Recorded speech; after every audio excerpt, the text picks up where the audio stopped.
Being 6:30, we will begin our work session of the Chelmsford Planning Board on this Wednesday, August 28th.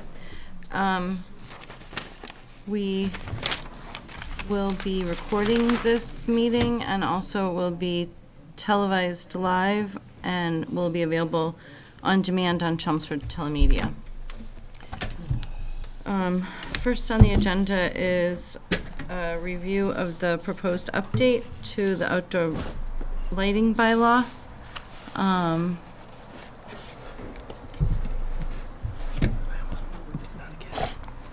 almost did not get it. Well, good evening, everyone. I'm Kelly Beatty, 117 Park Road, and the sort of the driving force behind this initiative. Since I was last here, I've had meetings with a number of the possible stakeholders that would be impacted by this or could contribute to this. In particular, I had a really good meeting with the department heads in town a couple of weeks ago, and we sussed out a number of things that I think we can modify in my draft to make it better. One of the things that is emerging is a notion that you might recall that there's a sunset clause in my proposal so that lighting that is non-conforming will have a period of time to be brought 5 into years. conformance. That's sort of the basis, the heart of why I'm seeking a general bylaw instead of a zoning bylaw. Mm-hmm. And it seemed, the consensus that I was hearing at that meeting is that maybe we ought to go a little slower on the residential side of that, so that people don't feel like there's the lighting police running around town, and I'm sensitive to that. One of the key things that has happened since I was last here is I had a really productive meeting with a woman named Kelly Seeger, who lives here in town. She's a lighting professional. She works for a huge company called Signify, and in particular, her specialty is policies and standards. Ooh. Wow. And I gave her a copy of the draft as it existed, and she was very supportive of it and thought it was a good basis to go forward. And so I think I didn't really come with anything besides that new to discuss with you, but I think that aside from the fact that Evan has approached town council about the viability of the planning board putting forward a general bylaw, and Evan, you can speak to that, but apparently that's okay. It's within your purview to do. Yes, it is. And so I guess what I would like to throw out to you as a suggestion is maybe with an eye toward getting this on Springtown meeting, is that the board form maybe a small subcommittee of a couple of people, which could be combined with me and Ms. Seeger and maybe somebody from DPW or on the town side to kind of work through all the details of this and come up with a consensus draft that would be something that we could be closer to a final on. of what you might want. Sure. I think that sounds like a good plan. Apart from that, I'm here to answer any questions. I've met with the Historic District Commission, and I've met with previously with the Kirk, the president of the CBA's, Chelmsford Business Association, and he was very supportive initially, and he's going to bring it up but they take the summer off, so their next meeting is September 12th. He's going to put it before the board at that time. I expect to get some feedback after that meeting. And now, you don't have any feedback yet from the woman that you spoke to, or you? I do. She actually General feedback. She actually went through it and has some detailed comments. Not many, but she hasn't passed those on to me. She's a busy professional. She had a big Sure. national meeting that she had to attend, but she did promise to get back and specifically was quite willing to participate in making this a better draft going forward. Great. Okay. Anyone else have any other thoughts or questions? Yeah, I had just a couple of questions. I want to poke at a couple of corners of this. By and large, I think it's a darn good idea. But I'm looking at the standards. sections 3 and 4 have to do with the height of lights. Yes. And in a general sense, that makes sense, but I think there may be situations in which you have signs that are themselves bigger than some of these. Does that mean signage Well, so, along the highway, for example? right. Does that mean that you have to illuminate them from below? You can't illuminate them from above?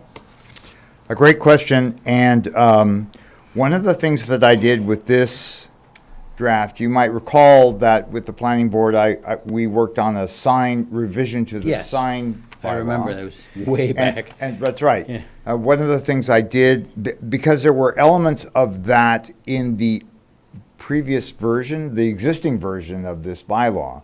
And so in my draft, I've sort of removed all the signage Yeah. bits. And so I would expect anything having to do with an illuminated sign not to fall under this, but in fact to fall I under see the what you're sign thinking. bylaw. Because it had occurred to me that you could, with a little bit of wording, you could say the light can't be any higher than the top of the thing being illuminated. Right. Or something like that. There Right. are probably ways around it.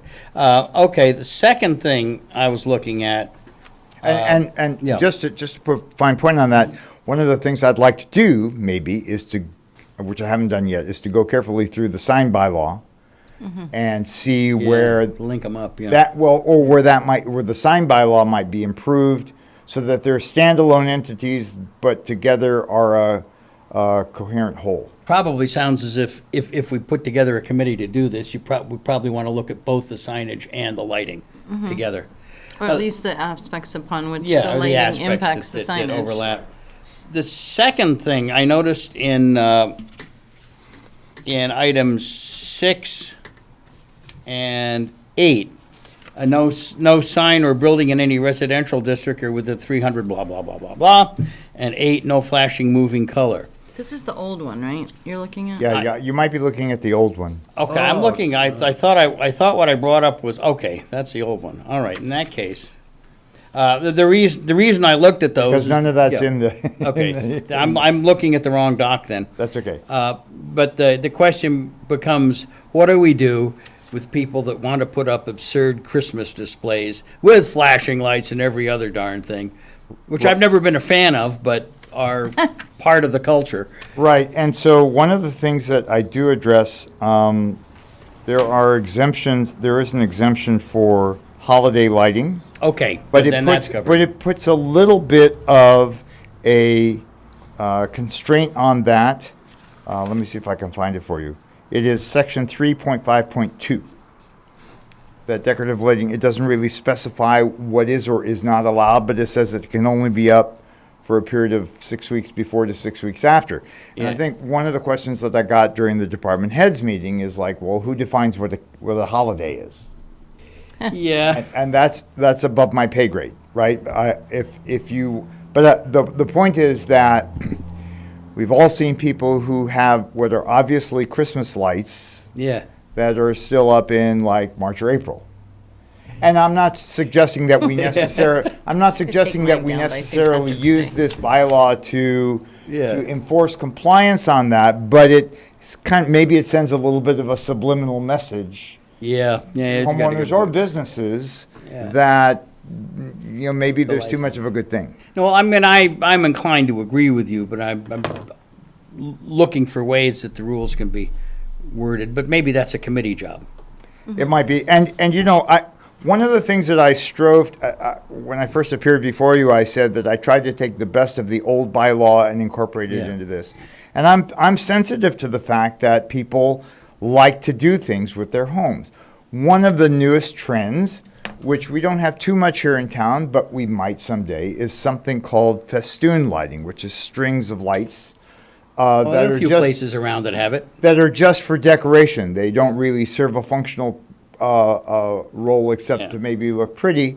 There was a pretty obvious case by the Old Mill Coffee House 6 months, but those are gone now, and so that's fine. But that's one of the newer trends in lighting that I hope to capture. There's a piece in here about landscape lighting that we haven't had before that I hope to capture. Okay. And not necessarily make that illegal, but to put some limits on what is reasonable. All right, cool. Yeah. That was it, that's what I had. I thought you addressed a lot of things I hadn't really thought about that Yeah, come under this common sense. topic. So I guess Anita's, by the way, is coming, but was thought she'd be a bit late. So is there anyone who would be interested in volunteering to be part of a subcommittee? You think 2 people? It's your choice. I mean, for example, Chris, I know you had a lot of good input, and maybe you might be a logical person. I'm not going to, point fingers or anything like, Things on tag, your you're plate. it, or anything like that. But obviously, I mean, here's the thing. The raw, how do I put this delicately? I think sometimes citizen petitions come before town meeting that are not fully vetted, and they have a rough time at town meeting. This is the template that this is drawn from, was something that was developed collaboratively by me and others, and including lighting professionals. We now have Kelly Seeger to help us, backstop us. I had a really great session with Evan more than a year ago, and we worked out a lot of the details. There are some things in here that are new, different. I might arguably say bold, like the notion of having a lighting professional on call to adjudicate the lighting plans that come before you, and then passing the cost for those onto the developer. And so I'm open to as many people as you think is the right number. Obviously, you'll all get to weigh in on it after this next draft is developed, which I hope wouldn't take more than a month or 2, maybe a couple of hour-long Sessions. meetings. Yeah, Yeah. It is technical, but it's not rocket science. right. Yeah. And there's some excellent illustrations in the back. Those illustrations, by the way, are pretty standard nationwide when they're used in many, many, many different, regulations of this sort. Sort of a standard deck, if you will. Yeah. So, any volunteers? Yeah, I'll volunteer. I see, Mike, you raising your finger. So the MBTA zoning took a lot out of me, so Get some wind out of your I sails. would prefer to sit this one out. Yep, I think Well, that's, I'll join you guys, maybe just three of us. it was a heavy lift. Yeah. You lifted well. Thank you. And I suppose, Evan, it would fall to you to find out from the town side whether they're, Yeah, I'm Mike. happy to join your group Yeah. and coordinate between other town officials. okay. Sold. I mean, I can do it too if no one's interested. We can ask Anita if she has any interest when she comes. Okay, so, thank you, Kelly. Okay, my pleasure. Sounds Thank like a you again plan. for your attention and engagement on this. So maybe we can figure out who the other stakeholders are, CBA, us, Evan, you, the professional, and did you have anyone else in mind to be on the subcommittee? In reaching out to some of these stakeholders, I have provided the drafts that you've seen, the annotated versions, and I said, look, I welcome your commentary, your feedback where you think there's something amiss from your particular point of view. One of the things I hope to get along the way is a little bit more detailed feedback from, say, public safety. Yeah, good idea. On what they feel about it. Because it was interesting I don't want to belabor this, but in the town heads meeting, it was pointed out that, like the building inspectors they're sort of the first line of defense for enforcement of something like this, they're not around the town at night. Right, so we can't really ask them to be going around and checking things out. But on the other hand, the police department is, Right. and so maybe there is a role there, a slight role or some kind of role for them to be make the rest of us aware of situations. Right. And did you get feedback from the building inspector so far? Only in the town heads, but we did have a good little. I was sitting right next to him, and we had a good side discussion. And this notion of enforcement did come up, Sure. and I want to have I think between now and whenever we next meet committee or otherwise, I do want to engage him one-on-one and see what his thoughts on how this in detail might work. Okay. So I guess, I don't think we need a motion. Nope, no motion. All right, so next, thank you, Kelly. Okay, Next. and so, if I may, I'll leave it to you to tell me who the people are, and then I'll reach out to them. Or do you Perfect. want to be the driver on who meets when? On what? I said, When we in meet? terms of this little subcommittee, does the planning board To want see it? if Anita has a particular interest. I assume Joel would have piped in if he did. So if Anita isn't interested, then I'll do it with Mike. Okay, And then, if you could get us some dates. sure. That's good, because while most people have been traveling the last couple of months, I start a fair amount of travel. In fact, this morning I was bobbing off the coast of Maine on a cruise ship, and here I am. Oh, my goodness. Anyway, thank you very much again, and I'll look forward to continuing. Thanks. Thank you. All right, next up, we have a proposal for consulting plan for the Aquifer Protection District, which I assume is just an FYI. Yep, it's an FYI. Mentioned it a bunch of months ago. So this process is underway. At some point in the process, it calls for a variety of town boards and committees to appoint several members to a working group. So you can begin to think about that. And those individuals will represent the planning board in a kind of a detailed work session. All members will have an opportunity to engage as well.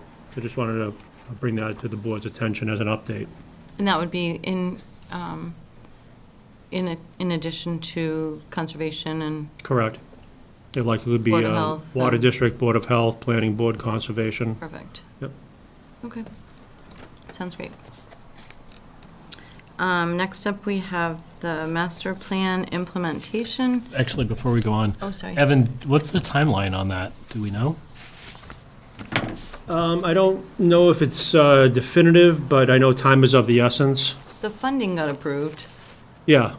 So, I think there's some interest in bringing articles to town meeting if need be.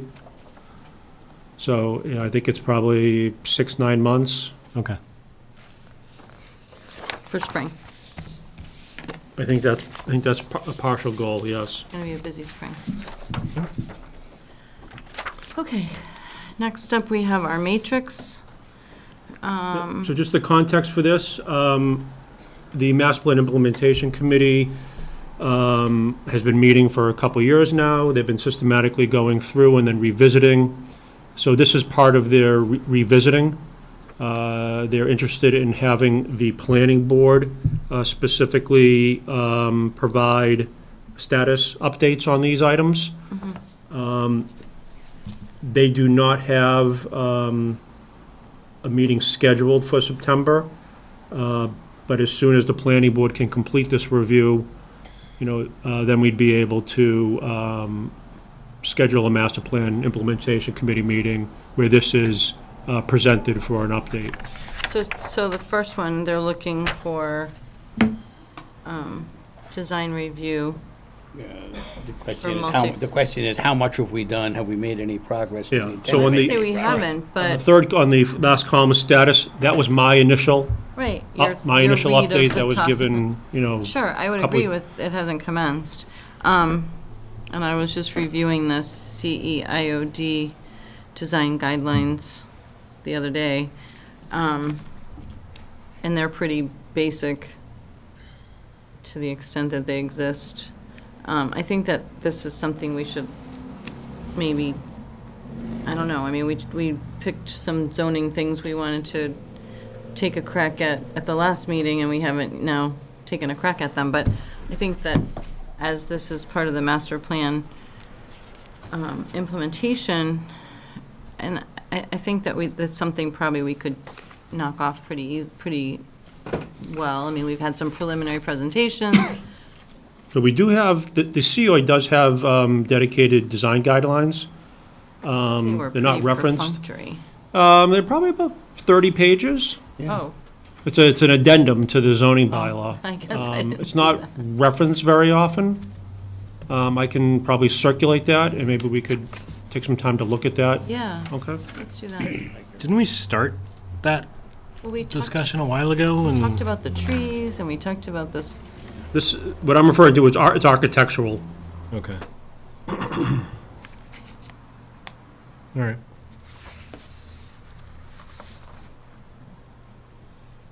and those design plans for the COID were developed by the planning board in what kind of a timeframe? Sort of adopted. Simultaneously with the adoption of the zoning overlay by town meeting. Okay. So it dates back some time at this point.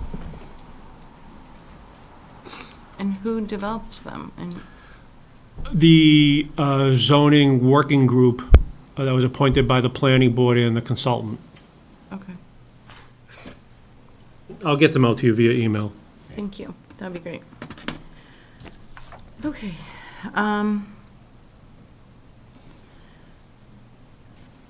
Impact of the 195-8 revisions implemented in 19. Yeah, that one may have to stand still for a while, given the recent Town meeting state. vote. Yeah, the recent state legislation. Until we get that all figured out, we may want to tread lightly there. Yeah.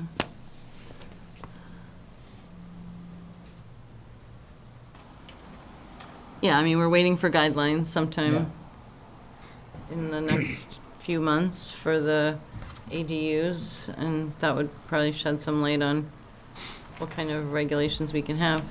Are they coming on with that? Yeah, Recent word is those should be out within the next couple of weeks. couple weeks. Oh, good. Yeah, we probably ought to start with that. Yeah.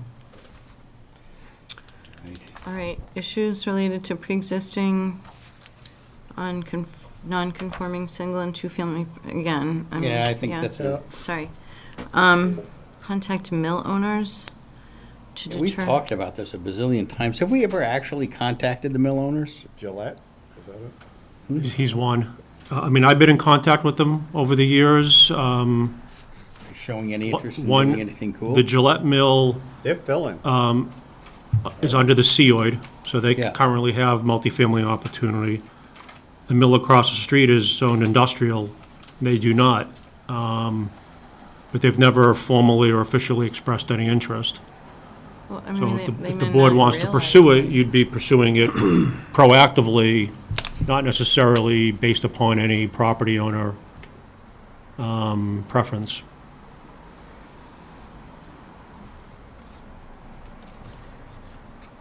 How do people feel about that? I feel like they're getting a lot of tenants right now, I've been noticing. That mill filling. The one you're referring to is sold, across from Yeah. Gillette, sold, yeah, And so. it seems like they're filling Yeah, it they- fairly quickly with tenants. Commercial. The one where Commercial there's tenants. like What it was in. there's a tenants was. school there, right? So there's a Definitely There's a plumbing very bar diverse in group there. of tenants there, yeah. Yeah. And dance and stuff. Yep, used to bring my kids to dance there, that's still there. Let's table that for the Adam moment. McCusker is now? What? Adam McCusker is now. So that's pertaining to a mill reuse overlay district. I mean, are those the only mills? I was kinda thinking of the property down on Wooten Street. South. Yeah, down the end of Watton Street. Yeah, where you are. Yeah. Yeah. That got- property, he's that's got- what I had in my head when we were kinda I would thinking. love if that got redeveloped. Although it's probably in the floodplain. Where's that location? It is. Where's that location? Down by you? Yeah, well, down at the farm. Oh, Softball the farm, fields. okay. The softball fields, you know?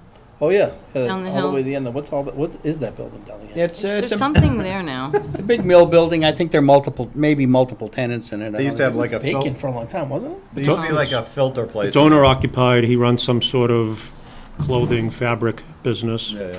He had filters at one point, air filters and filter material. That was a long time Be a ago. great place for a restaurant and a brew pub. A big balcony. You get the softball people. More brew pubs, the merrier.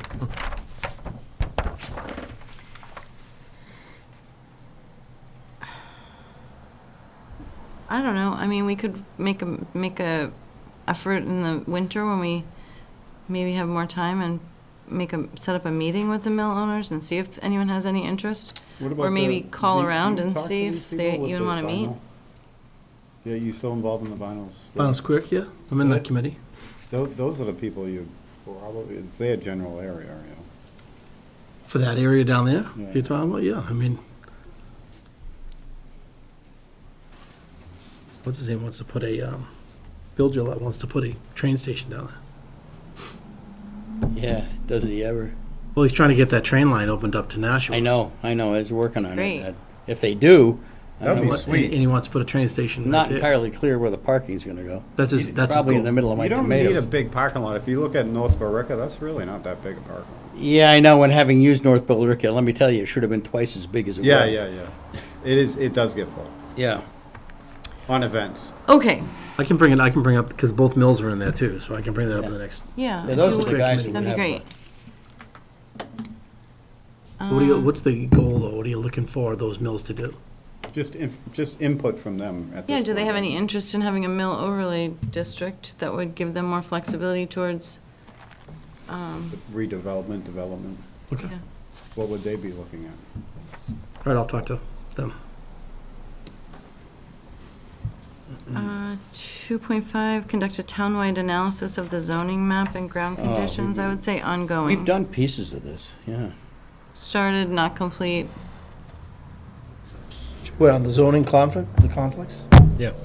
Yeah, we never went through it. We didn't really resolve any of it. No, this is a townwide analysis. We started that with Eliminate NEMCOG. land use conflicts, right, in process. Right, but what's the status of it with NEMCOG? Are they done? Yeah, the analysis is done. They're done with phase one. Right, so what's the next Results were step? given to us, Now and that- now we gotta do Yep. something with it. Okay. Let's open it back up again.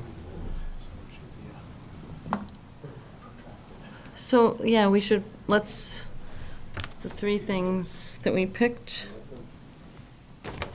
maybe we should yeah. put the information that they gave us and the first of the three choices that we picked on our agenda for the next meeting?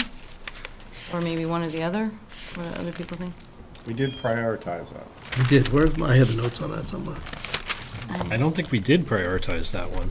It got an A. No, it was the, The other listing that we did. I don't know if I have it with me. 129 overlay, Kate's Corner, and the Radisson Mall, I think, were 1, 2, and 3. Yeah.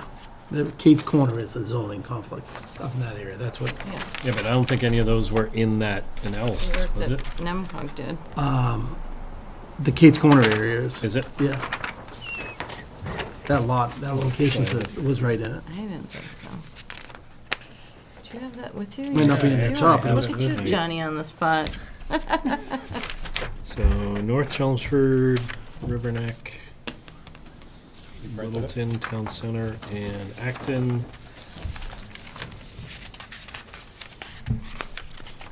Was it Acton Road? Acton Road. Yeah, that's the Kate's Corner. Oh, unless it's the beginning of it. I don't think Kate's Corner's on here.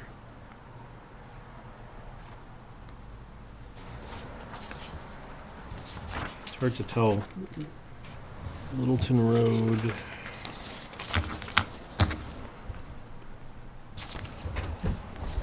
No, it's the multifamily area on Littleton Road. Oh, okay. So yeah, Kate's Corner wasn't on here. On the NEMCOG? Doesn't look like it.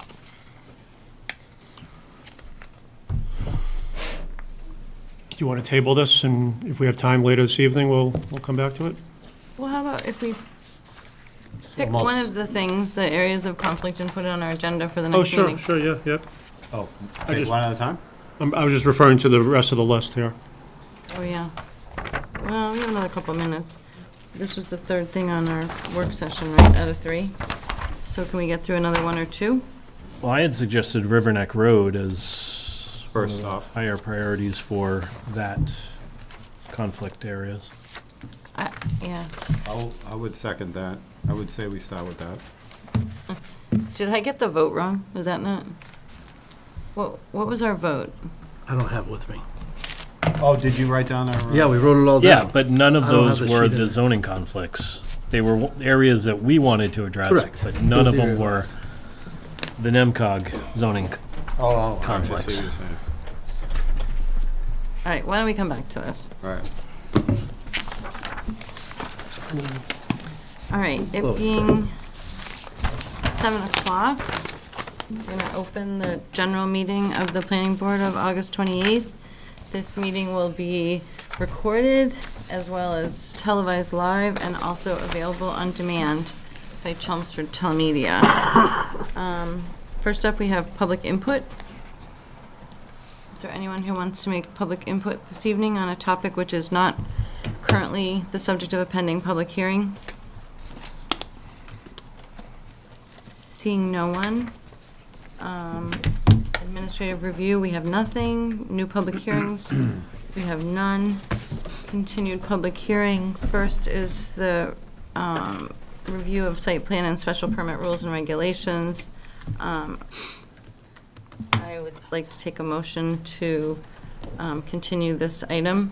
I move that we continue this until next planning board meeting. Second.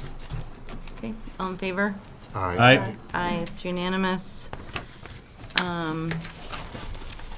Next up is Nancy Chen, Garrison Place, for the property at 313 Littleton Road. For the purpose of creating 3 new residential apartments, the applicant requests approval under CEIOD and subsections 195-111C5 and other permit relief as required under the zoning bylaw. My name is Nancy Chan from Garrison Place Inc. In the last meeting, I didn't have enough document from water department, from fire prevention department. So now I have all the documents. Right, so we had submitted to us documents from fire and the building inspector and the water department. The fire department laid out quite specific parameters that will need to be met, as well as did the building inspector. And the Chelmsford Water District indicated that they have no open issues.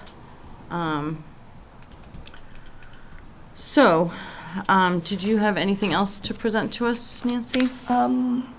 Yes, last meeting, member concerned about the hallway.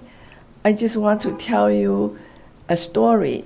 In 1993, when I bought this property, on the left-hand side is a billiard hall, pool hall, the whole thing.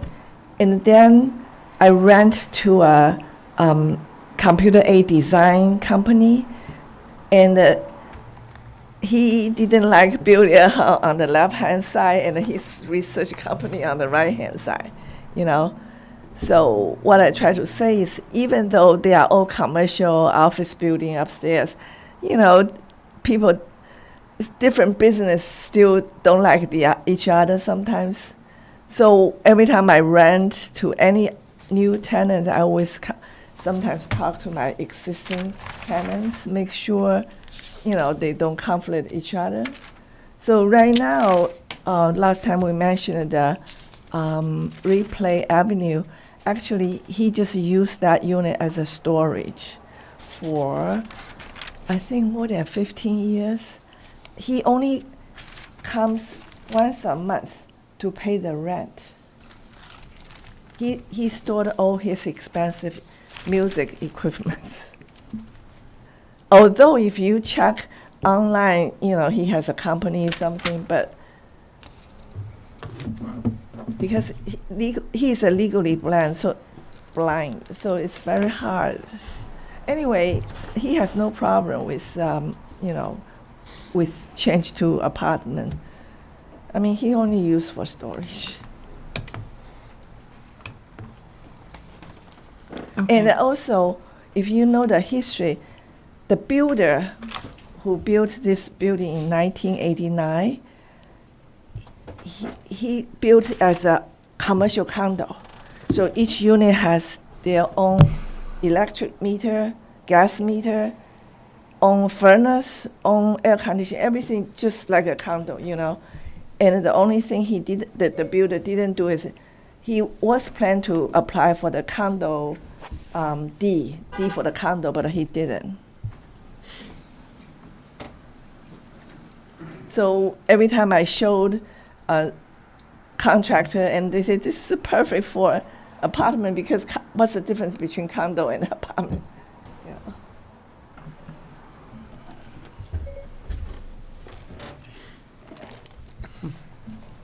Okay.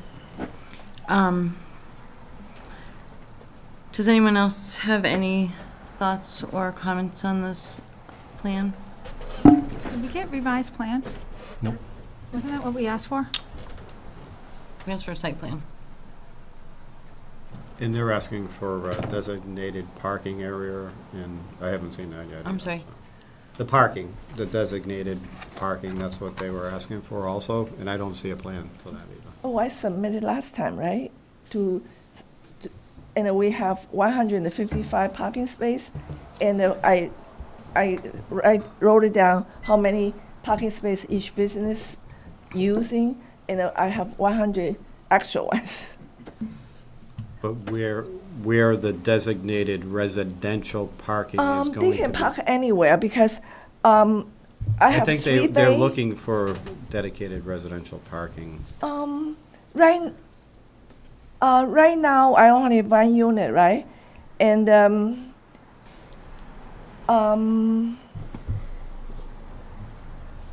I tell you the truth is, I don't see why I have to designate a certain area for them, because I have 100 extra empty parking space all the time, anytime, any day. You know that building has too many parking space. That's why I pay a lot of storm drain to the sewer department, because too many parking space, although it's unused. So can I make a motion that we continue this until we can get the documents that we requested, meaning a site plan and the allocated number of parking spaces? Yeah. Well, my concern is that we've asked for it a couple times now and have not received it. The parking thing, No, the site Site plan. plan. Site plan. I Because did. Site plan. Did we, I've The asked a site couple plan- times for, You typically need an engineer. don't change. I'm not gonna change anything. In other words, it's just right now it's used as office. I will rent it as apartment. That's the only thing. I don't plan to change it. It's just as is. so the concerns that were raised last meeting was that there was a shared hallway between residents and commercial, and then a shared bathroom off of the hallway. Even though Oh. it's supposed to be private, the plans show doors going into the hallway.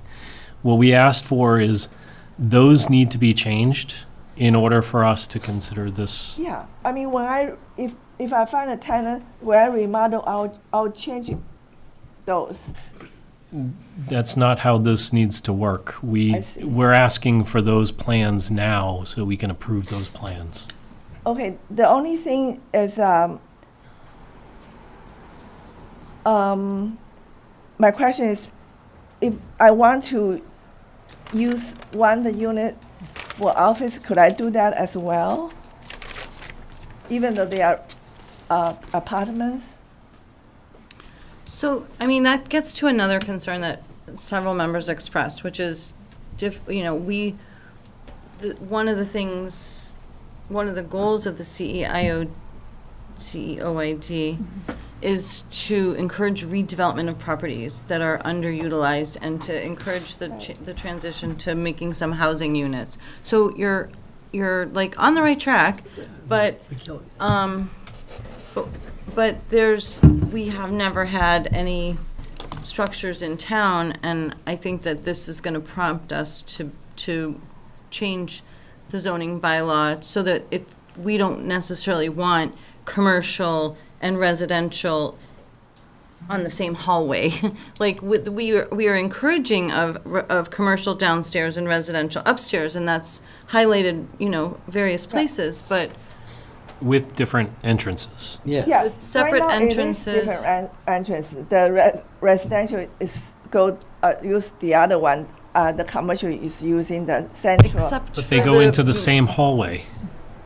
Yes, no. If that's your concern, as I just told you the story at the beginning, the one is Beauty Hall, one is the research company. What we did is we put a glass door separate the hallway. If that's what you think is proper, then we can do the same thing as 30 years ago. There's They a have a separate entrance on the other side? yeah. No, but Okay. the doorways are opposite Yeah, there's two in the egress. hallway. I have three They use the doors. same hallway. Yeah. Yeah. They come in two different Yeah. entrances, but they use the same hallway. She's talking about putting a glass They wall still need in it for between. egress. But anyway, we would need a plan of that, which we don't And have. apparently, we've asked for this many times, like. Well, if we're- twice. Twice or 3 times? I I think feel like we're twice. going around circles. We're going around circles. Like, we had a month here to get us plans. Are you going to get us I thought I plans? submit the plan, maybe we misunderstand. I thought I submit the plan, you wanted the whole upstairs, I submit that, right? Well, The way it's submitted, In other words, I'm not doing any, this property is underutilized, okay? That's why I want to convert to apartment. Okay? It's not if I fully rented it and all of a sudden I want to apartment, no. It's been 30 years, I have a hard time to rent office upstairs. I mean, it's from day one, the research company doesn't want a building on the left-hand side, so. And as I said, if you worry about hallway, I just do the same thing 30 years ago. Put a gas door, you So can push over. It can't work like that. So I would suggest, You want if me you to want to show put you? residential in, to the whole second floor residential, and take out your commercial public businesses on the second floor. You have 2 then private entrances for a residential hallway, and then I think that would pass. Could I point to you where the door was installed? But you still need it for matter. 2. No, it Where doesn't the matter. door will be. It's- will be, You have a yes. dance hall with young kids down the end of the hallway. Right. And 20 feet away, you're going to have a residential bedroom. No. And so we've been asking for this. It's been more than 2 times, Deirdre. It's been going on. So I just think a solution to this is to make that whole second floor, because it's underutilized, all residential. And then I think you would have no But problems. I only want to get the minimum requirement, like 3 units. Right now, I You already can't- have one. You The- cannot Can't have do it. commercial The other public thing you could spots, and do- across the hall, you cannot have a private residence. Mike, the other thing you could do is put all residential on one wing, all commercial on the other, and then put a wall in the middle. Right. With With another separate staircases. egress. Yes. With Yeah, a that's my separate point. staircase. That's- But we need that's- plans to approve. Yeah. She needs Yeah, an and- architect. Right, Yeah. and we're I not have getting one. that, so And at this tenant point, is- I think we should just close public, and if this is what she's presenting, her plans, then I think we should vote on this. Okay, could I point to you where the door was installed? No, it Uh, doesn't No, matter. No, I mean, if you No, want we me to don't submit it, care. yeah. It's where the door will be. Vote this down. Yeah, The what plan that staircases, shows right? it. It's only I 2 know, staircases. I want to, Unless it's substantially changed.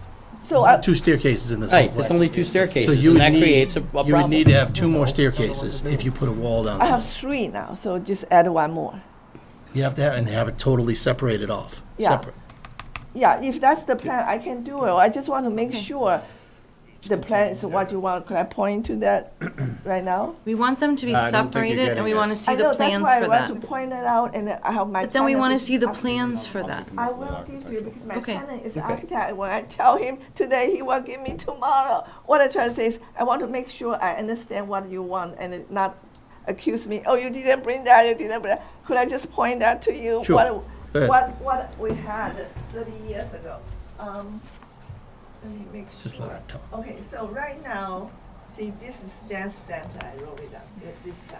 So they use the main entrance downstairs. And then we had a door right where the building turns. Yeah.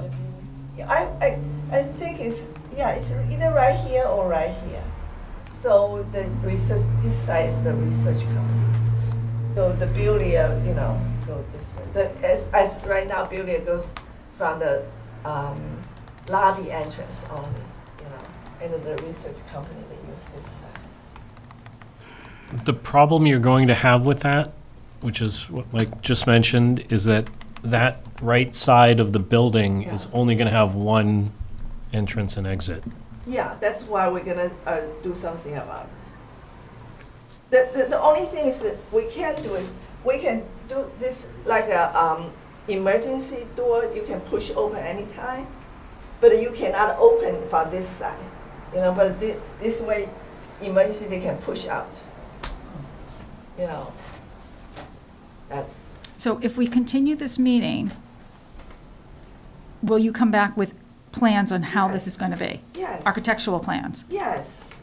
Okay, because this is what we asked last time, so I just want to make sure we're crystal clear. I'll make a motion to continue us Give her 2 a month. meetings out. 2 meetings out, yeah. Yeah, Give her a I'll month. second that. So I want to make sure next time I give you the right plan, exactly what you want, instead of you accusing me, you didn't give me the plan. As I said, my tenant is so good to me. They only charge me $50 an hour. So Anyway, I also, I mean, this is kind of beyond our purview, but I do just want to point out to you, we've had other people before us wanting to do similar things, who then came back because they didn't understand that when they did a full plan, that they were going to have to do for the fire department, like they need, it's special.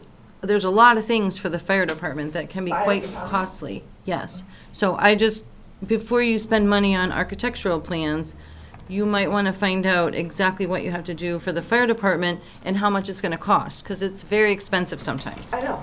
Thank you for telling me that. I just talked to him. That's Okay, why this perfect. letter, they sent it to you. Okay. And About the separation.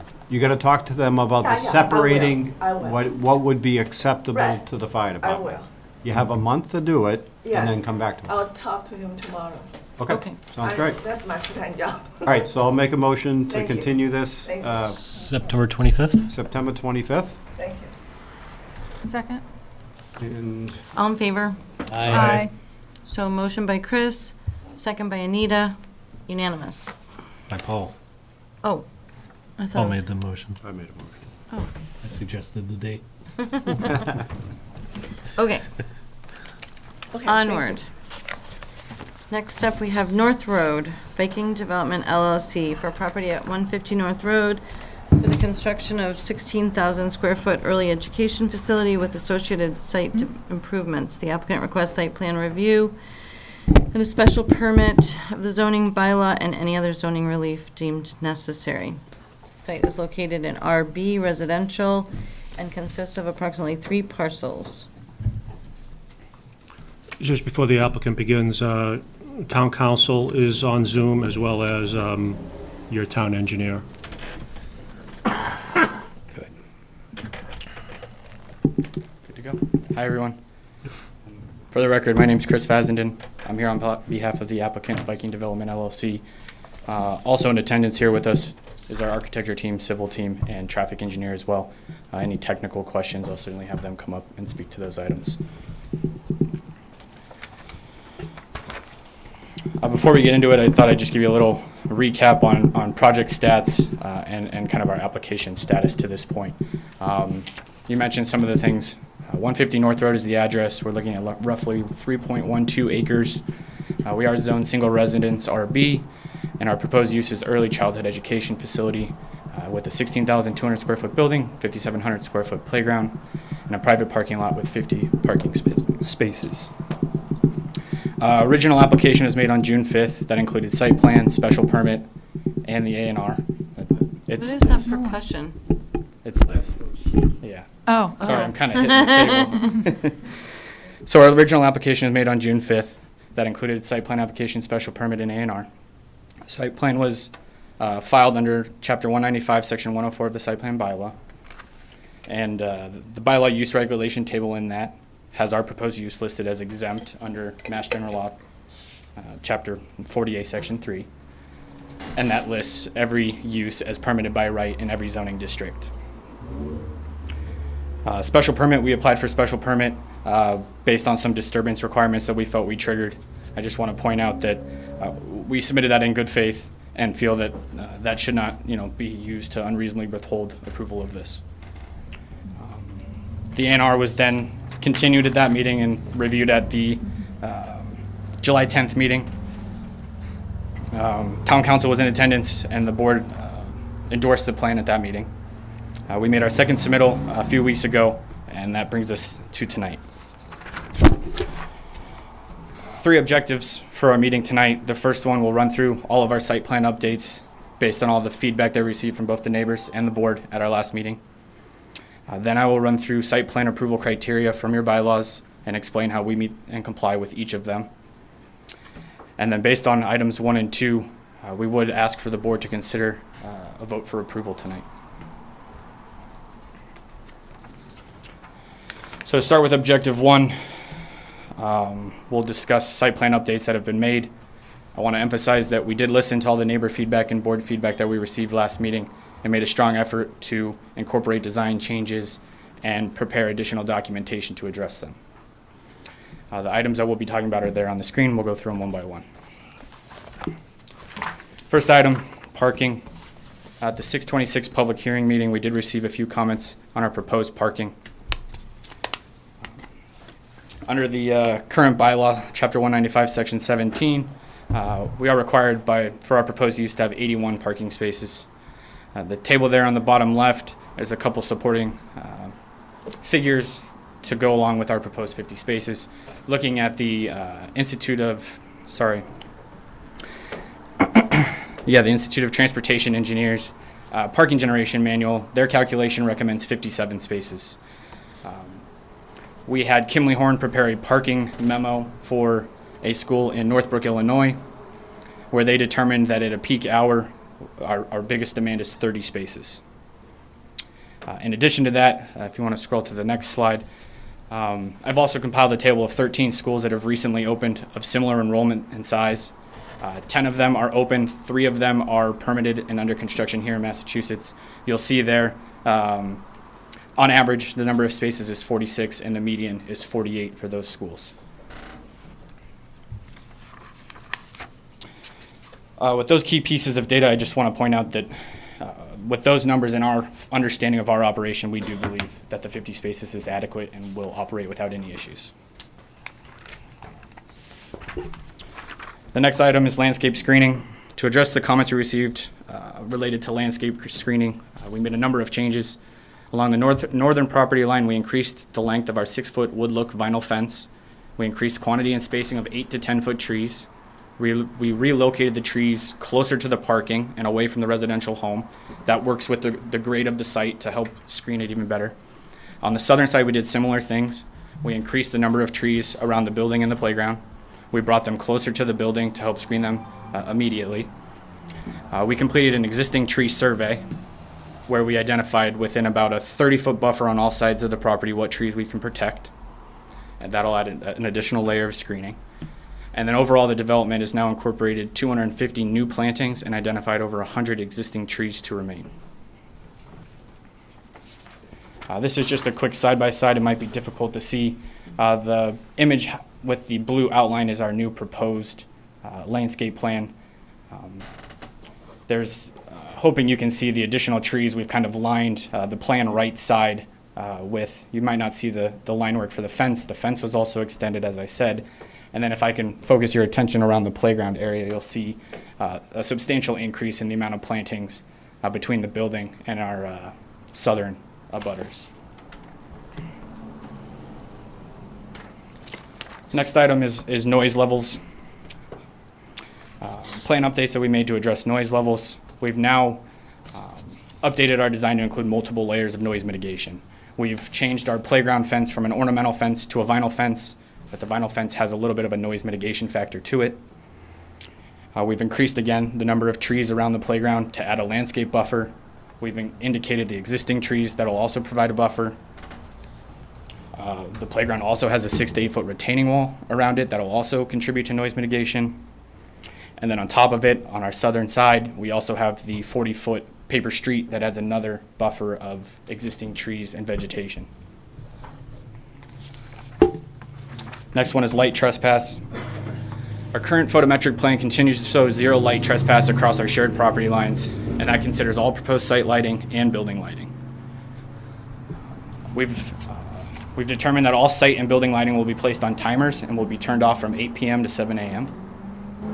Light poles have been relocated and oriented to direct light inward and away from property lines. All light pole specifications now call for shields. 12-foot poles along the pedestrian walk have been replaced with directional bollards. We've reduced parking lot light poles from 20 feet down to 15 feet. And then, as I discussed in the landscape section, we've increased landscaping and fencing to support the light screening as well. Next one is sewer capacity. We'll be participating in the town's infiltration and inflow sewer credit purchase program. Public Works will compare the usage of the site from the previous 10 years to our proposed usage. And then from there, they'll establish a 2-to-1 ratio for that. And then a portion of our fee will go towards future maintenance and improvements of the town's sewer infrastructure. I will note, town engineer has confirmed that there's adequate capacity in the North Road main to serve our development. Stormwater design. Gardner School is working closely with DPW on the technical design to make sure there's no adverse impacts to the downstream infrastructure or residents. Some highlights here. We've got a 10,500 cubic foot underground detention system. 5,432 cubic feet of that will be treated in proposed water quality systems. We'll be providing over 7 times the required groundwater recharge volume. And the design of our system results in an overall reduction in runoff compared to the pre-developed condition. Next one is residential character of the area. We've selected building materials such as siding, brick wainscoting, sconce fixtures, window trims that are high quality finishes and are commonly used in residential construction, including nearby homes and businesses. Our proposed 22-foot building height is less than a typical 2-story building, and the gabled roof design gives it a residential feel, helping the building blend into the surrounding. Our building meets all dimensional criteria of the residential zoning district. And our proposed early childhood education use is similar in compatibility to that of an elementary school being located in a residential zoning district. Next, traffic and pedestrian safety.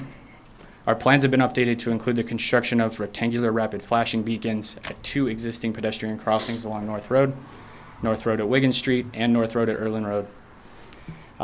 We've agreed to design and implement an optimal signal retiming and phasing plan. We've agreed to review and test the operating condition of the existing vehicle detection system. And we've completed the peer review, the TIA peer review from Beta, and they have not identified any additional concerns with the originally proposed mitigation measures. Okay, so now on to Objective 2, site plan approval criteria. Subsection H of the site plan bylaw indicates that there are 8 objectives that the planning board is to consider when approving a site plan. I have the 8 listed there. We're going to go through them again, so we won't read them off this slide. First one, minimize the volume of cut and fill, the number of removed trees 6-inch caliper or larger, the length of removed stone walls, the area of wetland vegetation displaced, soil erosion, and threat of air and water pollution. We've minimized the volume of cut and fill generated on the site by developing an efficient grading plan that effectively utilizes slopes and retaining walls. We've minimized removal of 6-inch caliber trees by developing a compact site plan and reducing our limits of disturbance. We've minimized removal of stone walls to portions that are in poor condition or essential for site access. We're also proposing to construct our wall along our ADA access path to mimic the aesthetic and materials of that wall that'll be torn down. We have no wetland resource areas impacted by this development, and we will minimize soil erosion and threat of air and water pollution by developing the erosion and sediment control plan with strategically placed BMPs. Number 2, maximize pedestrian and vehicle safety both on the site and egressing from it. We've provided lighted ADA accessible pathways from North Road right away to our building's main entrance. We've obtained fire department approval of all turning movements into and out of the site. We've agreed to design and implement the optimal signal retiming. We've agreed to review and test the operating system of the existing vehicle detection system. We've implemented the flashing beacons at the 2 crossings. Our stopping sight distances at our access exceed the minimums for 35-mile-per-hour roadway. Our access location exceeds MassDOT guidelines for spacing from an intersection. And the proposed development would not result in a material impact on motor vehicle operations beyond that expected to be experienced in the no-build condition. Number 3, minimize obstruction of scenic views from publicly accessible locations. This is not applicable as North Road is not currently on that list. Objective 4, minimize visual intrusion by controlling the visibility of parking, storage, or other outdoor service areas viewed from public ways or premises residentially used or zoned. This is going to go over all those same things we talked about with landscaping and lighting. Right, we meet all the requirements of Article 9, which is landscaping in the Chelmsford zoning bylaw. We've increased the 6-foot wood-look vinyl fence. We've added 8 to 10-foot trees. We've relocated trees closer to the parking lot for immediate screening. We've done the same things on the south parking lot.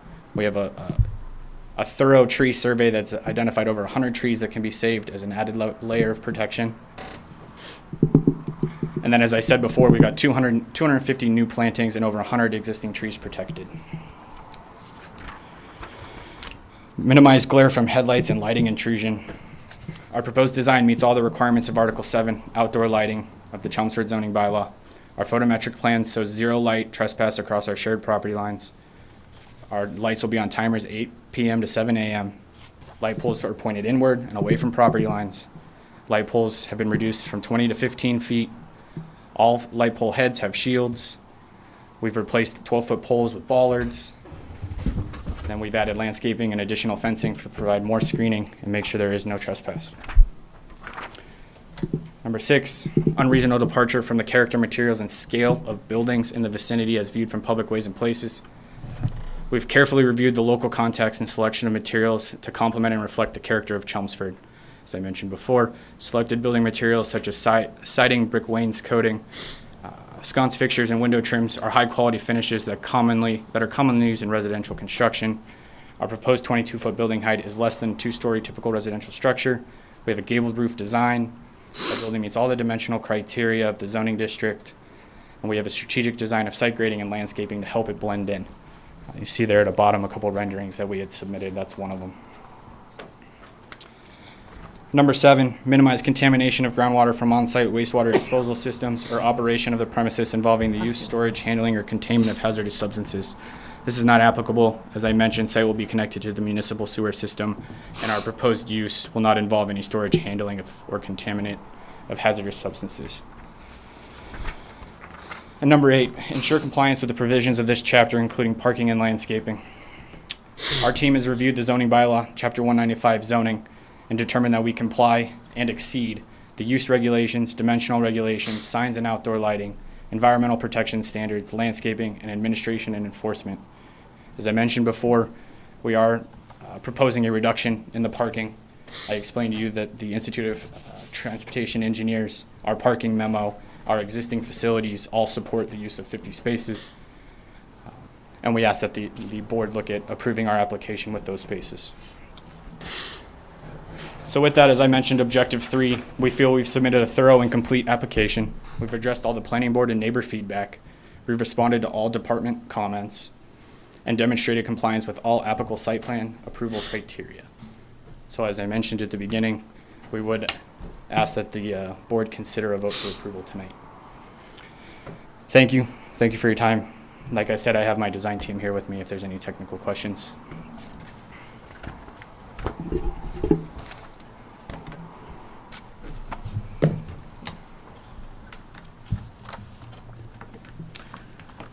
Okay. Anyone have any questions for the applicant?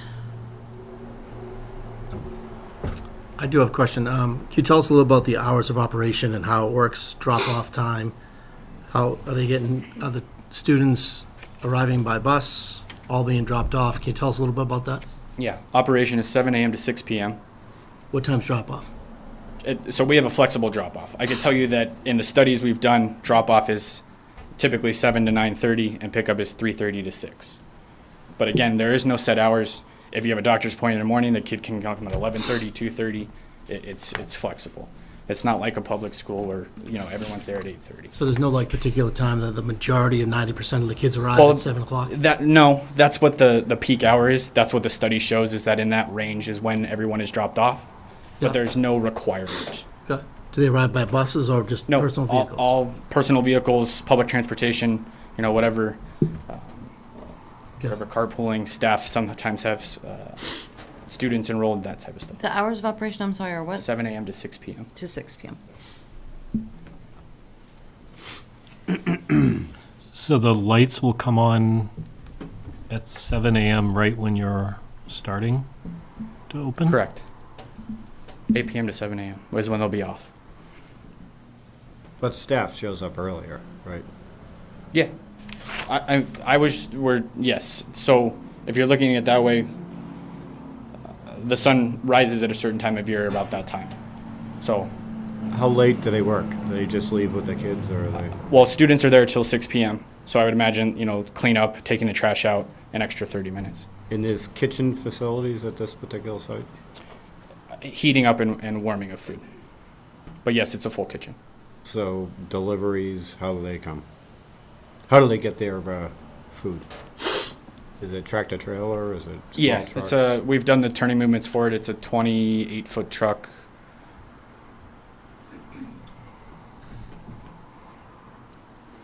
It'll be scheduled for the most part on off. We try to try to do it outside of those peak drop-off and pickup windows. I have a question for Evan. So this is in a residential area. Can you But talk the- into the microphone? Sorry. This is in a residential area. However, this is allowed. A school daycare is allowed in residential area. My concern, and we've seen this before with people from out of town, out of state, look at something on a map and they think of it and they look and they see Route 3, they see North Road, they say, oh, this is great, people can get off, good business opportunity. And then reality, for those of us who know this area really well, and someone who's had 2 children in daycare, the last place I would ever want to drive to and try to get to by 6 o'clock to pick up my child would be North Road. What happens if they go out of business? Who can go in and then rent this space? A similar type use Only a similar type use? without going back to the planning board, likely. Any change to a different Dover use would likely need to come back to the planning board.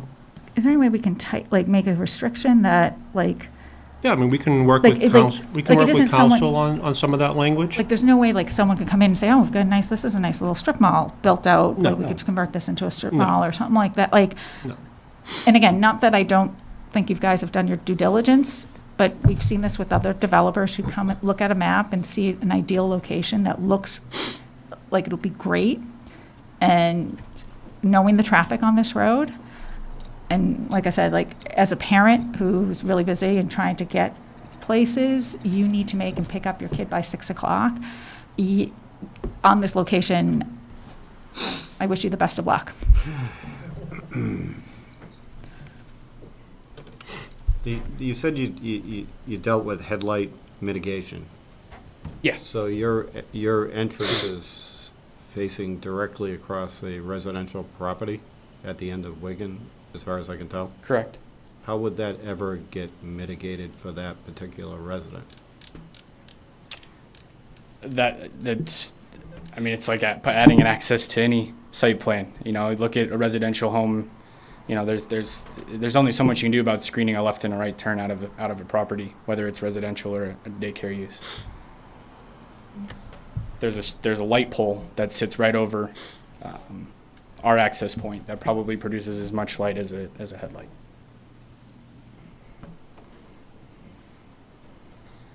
I looked and didn't see any, is there a curriculum somewhere that I could look at? I could get one for you. Yeah. Yeah, that'd be great. And then, I don't know, everyone, myself included, has a lot of concerns about the traffic and safety therefore, impact of this property. I'm just wondering, is there any way, Evan, that we can, I don't know if everyone would do this if it was a possible thing to do, but is there any way we could make a change to the traffic on North Road so there's no trucks or no trucks between certain hours, or maybe change the Google map so Well, that that's- you it can't doesn't have make state it a road. State track road. from 495 as the shortest route to 3? Like, is there anything we can do as a No, town? I believe North Road is Tractor trails are already a not truck allowed. exclusion. Yeah, you're not supposed to have tractor trails on, they can get ticketed on North Road, right? I've seen them ticketed on. Yeah, but can't they can deliver to. Sure, yeah. They can deliver to a client on that, if they're like, Correct. Bless so you. they can do it for, residential for moving, they can, for purposes of that, I think they can. But do it not for an business. ongoing business, I don't know. That's a good question. But, I mean, beyond what's been discussed within the traffic mitigation, looking at existing signals, signal timings, adding pedestrian safety, there wasn't any other mitigation measures identified that would be, How about a traffic guard? I'm I was worried about just going to stopping say that, like, what happens, like, we had this with, when UPS came in, right? Like, they did a traffic study, everything passed, they didn't put, and then they realized with UPS, we need a traffic officer there at I mean, there's at all one at, times. there's one at McCarthy at school beginning and ending, or at least there used to be. It's a traffic guard, but what about a So if traffic the- officer? Well, I if mean, if the police department identifies it as a public safety issue, they can require a detail. Okay. Paid by, It'd be paid by the applicant. The Okay. applicant is always free to request and pay for a detail. I don't know about the planning board requiring a detail. I mean, that's, again, it's probably a question for council. There's no evidence within the traffic review from your peer review consultant or from your police department indicating or referencing the need for police detail. Who came up with the sightlines? Because I know that property pretty well. And I noticed there is a diagram of the sightline. Yes. 250 feet sightline to the north. And Oh. you said 35 miles an hour, you're above the minimum stopping. What is the minimum stopping distance for 35 miles an hour? You know the answer to that?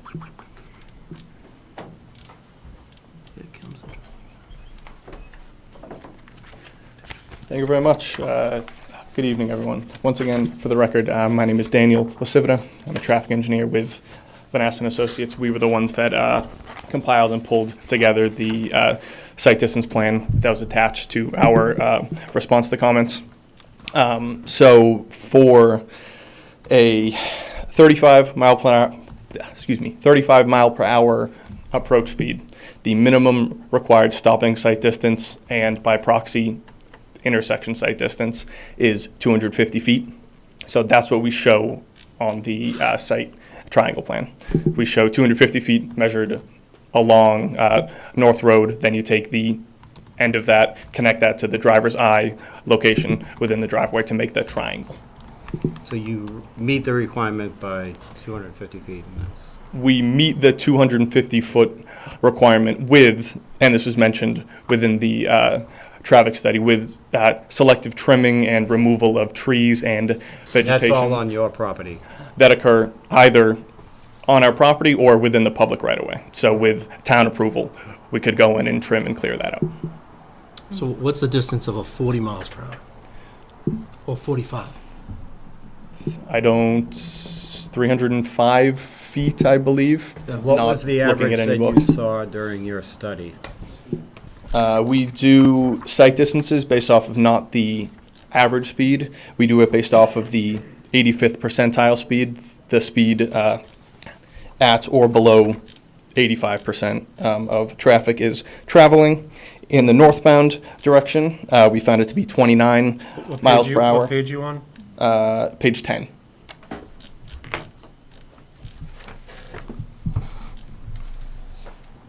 Of your initial report? Yes.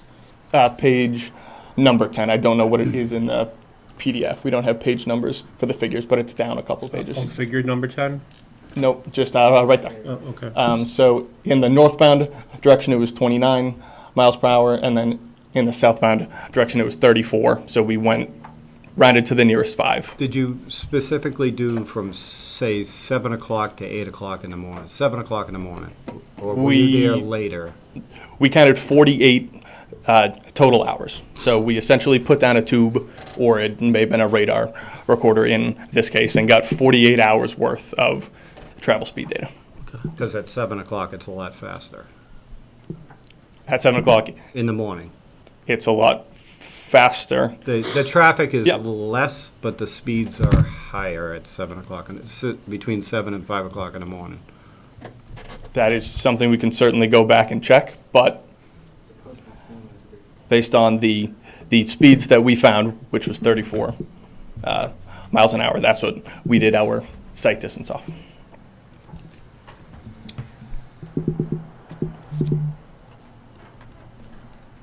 Since we're on traffic, I've got a couple questions related to traffic. In the comments or responses to departmental comments, there was a statement that said the assumption is made that turns will follow prevailing flow of traffic. Why was that assumption made? Was this in our response letter? I don't know. It was a response to the departmental comments. I don't know who provided those. Okay. Do you have a specific page number? I mean, I can try and while maybe we do some other things, I can skim through and see if I can find exactly where that See if I can find it. is, but It's because you can't. I remember Without a reading that. police detail, you wouldn't be able to take a lot out of there, Yeah. go north. Does it have the Boulder letterhead, or does it have the EAI letterhead?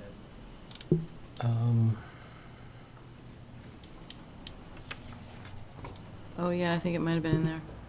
In the bowler? I think so.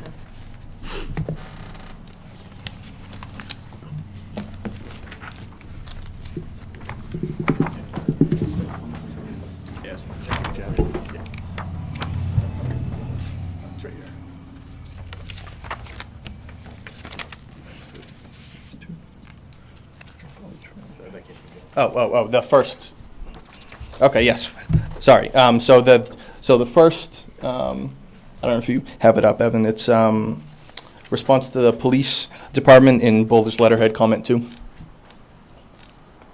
Do I have the right attachment here? August 14th? Building department, All health. right, well, police, here's police right here. Comment 2, yep.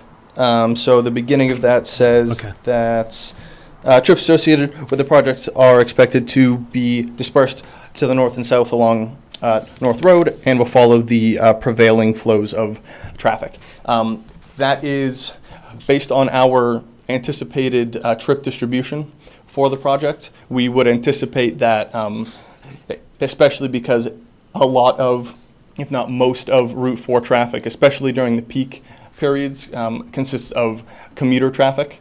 It is expected that a significant portion of trips associated with the site, once again, especially during those peak periods, would consist of parents either dropping off, going to work, or picking up, coming back from work, and thus would be represented by prevailing travel patterns. Was there a second part to your comment that I totally skipped over? Well, I also wanted to get our peer reviewer's opinion on that one. So I don't see Dennis on the. Dennis is here. Oh, sorry. I was expecting you on Zoom tonight. No. Thank Sorry you. to disappoint you. Yes, good evening. For the record, Dennis Flynn with Beta performed the peer review for the transportation impact assessment. Before I respond, I just want to make sure I understand it's behind me here, the comment about the assumption related to how the traffic exiting, the site will travel either north or south. And I believe the response, which we agree with, is we would expect it to follow the existing travel patterns, existing distribution to and from 4, to and from Route 3. We would expect, and that's typically the case with pretty much every development with some exceptions. This one, we didn't see any reason to feel that those exceptions would apply, that as the vehicles exit the site, they would follow the current flow of traffic, or the distribution that you see today on the road. Okay. So you mean they wouldn't go into the neighborhood? They would stay on Route 4? but We you're would saying not, They would and- go in the direction of the traffic? We would not expect that. We can't say they would not. You know, Right. they're free to drive where they'd like to, but based on the current travel patterns, Yeah. you know, there's not a exodus off of Route 4 into the So they're the either going to go neighborhood. north on Route 4 or south on Route 4? Excuse me, say that They're again? going to go on Route 4 either way? Yes. That's what you're saying? Yes, exactly. Okay, thank you. The other question I had related to traffic is, early on, the applicant had mentioned that the reason why they selected this site was because the neighborhood, they felt that there was a demand for daycare in that neighborhood. Yet, as part of the response to the peer review, they felt that they didn't need to study the intersections in the neighborhood to Route 4 because there would be no traffic coming from those areas. So it seemed a little bit counterintuitive to me, and I'm just wondering, if you did select this location because of that neighborhood, why wouldn't you then assume cars from that neighborhood would be dropping off their kids on their way to work? So I can't speak to the traffic study portion of what they assumed comes from the streets. What I can tell you is we typically look in a radius of drawing children from about a 3 to 5 mile radius. So that stretches beyond the few local streets along the North Road portion. But that's not to say that there aren't some turning movements considered from each one of those local residential roads onto North Road, which could lead to our property.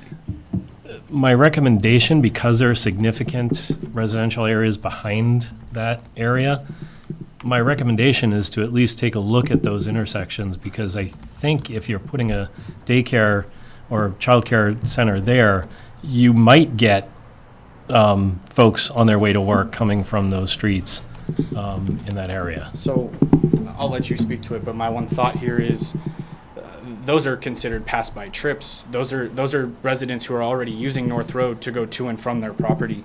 So that's sort of considered in our study. I'll let Dan speak to it more, but Makes sense. So to Chris's point, I do 100% agree with you that there may be residents within these surrounding streets that will use the daycare, right? That's the hope, is to pull students from nearby roads, from nearby residential areas. Now, to Chris's point about what's considered a pass-by trip, for the purposes of the traffic study, we assume that all trips associated with this site will be new trips from outside of the study area. And that was for the main reason to provide a conservative estimate of traffic within the area, or a higher than will likely actually happen amount of traffic within the area. Any traffic associated with those existing residential uses will not be a new trip within the study area. They won't be a new trip onto Route 4. Will they alter or divert their travel patterns? Maybe. Maybe they're headed up to Route 3, and now they're going to take a left out of their house, come down, drop the kid off, then go back up north to Route 3? Maybe. But once again, those are not new trips. Those are existing trips. And the reason why we didn't look at many of the smaller residential streets is because, one, we don't expect any new traffic down those streets, and two, we expect that any of the changes in travel patterns that I just mentioned would not materially affect motorist delays or vehicle queuing at any of those smaller side streets along Route 4. Okay. Could we get the peer review perspective on that too? Should stay closer. Yes, good evening. Yes, to sort of build on what we're saying here. So yeah, it comes down to really the traffic impact assessment. We're trying to measure the impacts, the expected operations, and to the point being made, when we're talking about traffic coming from the side streets, we would not expect new vehicles, new trips originating from those side streets onto Route 4 to go to this new development. The term pass-by, again, is associated with a trip or vehicle that's already on the roadway that is using this, already on the roadway today. They're driving on the road, and they would not be added onto the roadway. So we did have the comment about why just one of the, I think it was just Wigan Street was analyzed, and it was largely based on the proximity of Wigan to the new driveway. And then also, I believe the comment was just if you look at the traffic generated from these side streets, these various side streets that intersect Route 4, the volumes on there are not very high. Doesn't mean people aren't waiting a long period of time to exit, but the new development will not add traffic to those roadways. It will add new traffic on Route 4, so the operations of some of those side streets could degrade slightly because of that additional traffic. But it's basically about essentially just new trips, as pointed out, that we would not expect new traffic originating or going into these side streets based on the development. They may be people who live there today, as you were pointing out, that would drive, but they are already on the roadway network today. They're not being added onto it. But you did mention that those side streets may degrade in performance with the additional trips on Route 4. So Right. is that potentially another area that could be looked at? Potentially, when you look at the amount of traffic expected to be generated from this site, I'll stick with the morning peak hour, I believe it was about 1:37, correct me if I'm wrong. When you look at that number and you think about that in context of an entire hour, that's less than 3 cars a minute being added to the roadway. So the additional impact to the side streets of 1 car every 20 seconds is probably not considered significant, and that's in both directions. So I think the term, or the phrase that was utilized in the impacts assessment was no material. So we're talking a matter of a few seconds is what my estimate would be of additional delay, not going from a situation where you have very little delay to a lot of delay or a higher delay, or you're waiting, an unreasonable amount of time. I think it would be largely something that the average person pulling out of these streets would not recognize. Okay, thank you. Thank you. I'm not gonna walk too far. Is there a way to land bank what would be required, if required, the extra 30, whatever, parking somewhere on that property? So you're asking for 50, it requires 80. Is there a way to show that on a plan where you could add the additional 30 if needed? Yes, but I don't know that I would agree with that approach. Like I said, we have substantial documents and data that support our 50 spaces. If we wanted to be open to some sort of a re-review of our parking, 6 months after opening or something like that, we could be amenable to that. I just don't think banking 30 spaces is reasonable with the way the site is laid out. I have some other questions on parking. And comments. So the Illinois study that you cited was October of 2019. Yeah. That area, what I looked at was a retail area with a lot of extra parking areas. So I'm wondering how much of that impacted the usage of your own parking area. And I'm concerned that we're comparing apples to oranges because Well, let's not, if you take the adjacent uses out of it a little bit, you have to consider the fact that every student has to be walked in, key coded in, and dropped in their classroom. So each parent has to come in, drop their kids off, get their kids out of the car, and walk them inside. So whether the surrounding use is an office district or a residential home, they still have to drive in, access the site, get their kids out, and do the same thing. but they could be parking outside of your lot in order to do that. Sure, there may be a few. Then they've Staff got to could walk be. with their car seats, their 1 or 2 year olds, a longer distance. Well, the I tell you- staff could be The staff, parking Is in the 27 adjacent. staff, is that it? there's 32 staff. 32, and each one probably have a car, right? Typically, there is people who use public transit who get dropped off. So you keep talking about public transit. There is no public transit in that spot. The traffic study shows 2 bus stops, one at each north and south of us. He's not from this area. Just, I understand every location is different, so I can't predict it. I'm just telling you what we see typically across our schools. I'd like to see the land bank parking on a plan. Like, I'd feel comfortable with that. Again, I feel like that pushes the limits of reasonable. So- I feel that we've provided enough evidence to reasonably say that we can operate at 50 spaces. So in December of 2023, you guys proposed a project in Weymouth. You proposed 55 spaces. Correct. And so my question, when I looked at the minutes of that meeting, you guys talked about how that was standard for your area. Why are you asking for less in Chelmsford?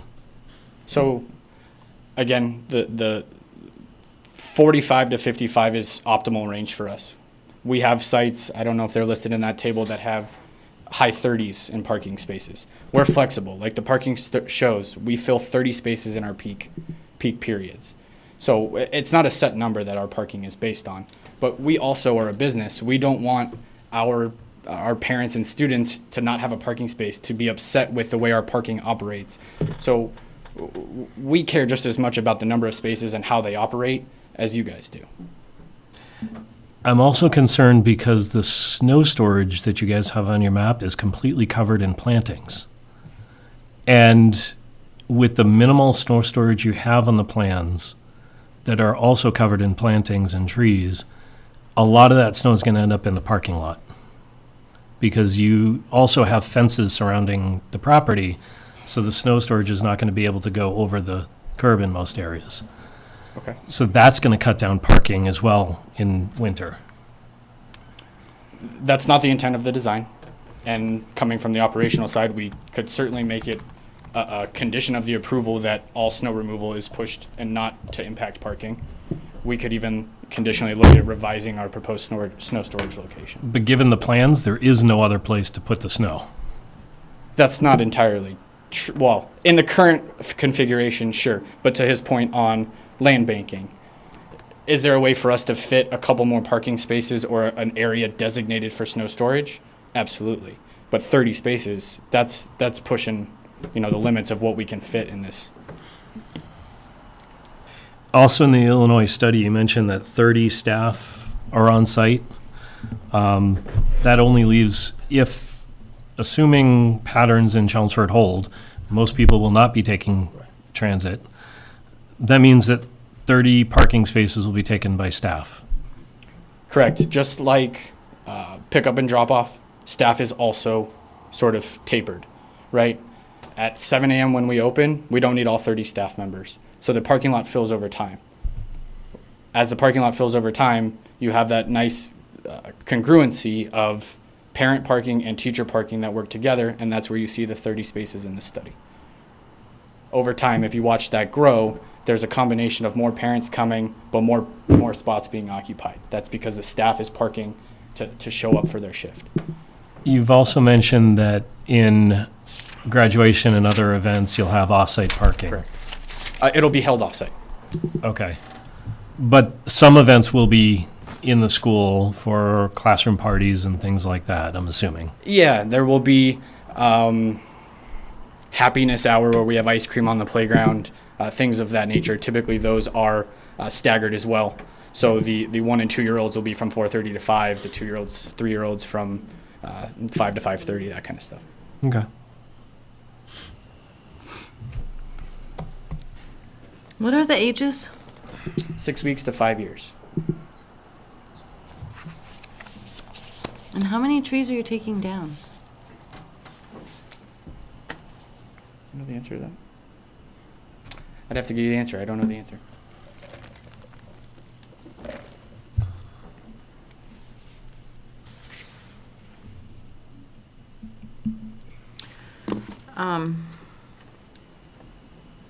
Did you use the Dover Act in Weymouth as well? We followed the same process here. Everyone was aware of it, understood. Did you use the Dover Amendment to get approval? We did exactly what we're doing here tonight, and Okay. we discussed what was considered reasonable for approval. Like I mentioned, I think in Weymouth, we have that re-review of parking after 6 months. Yeah, but you can't add parking after 6 months here, though. This is a tighter lot, I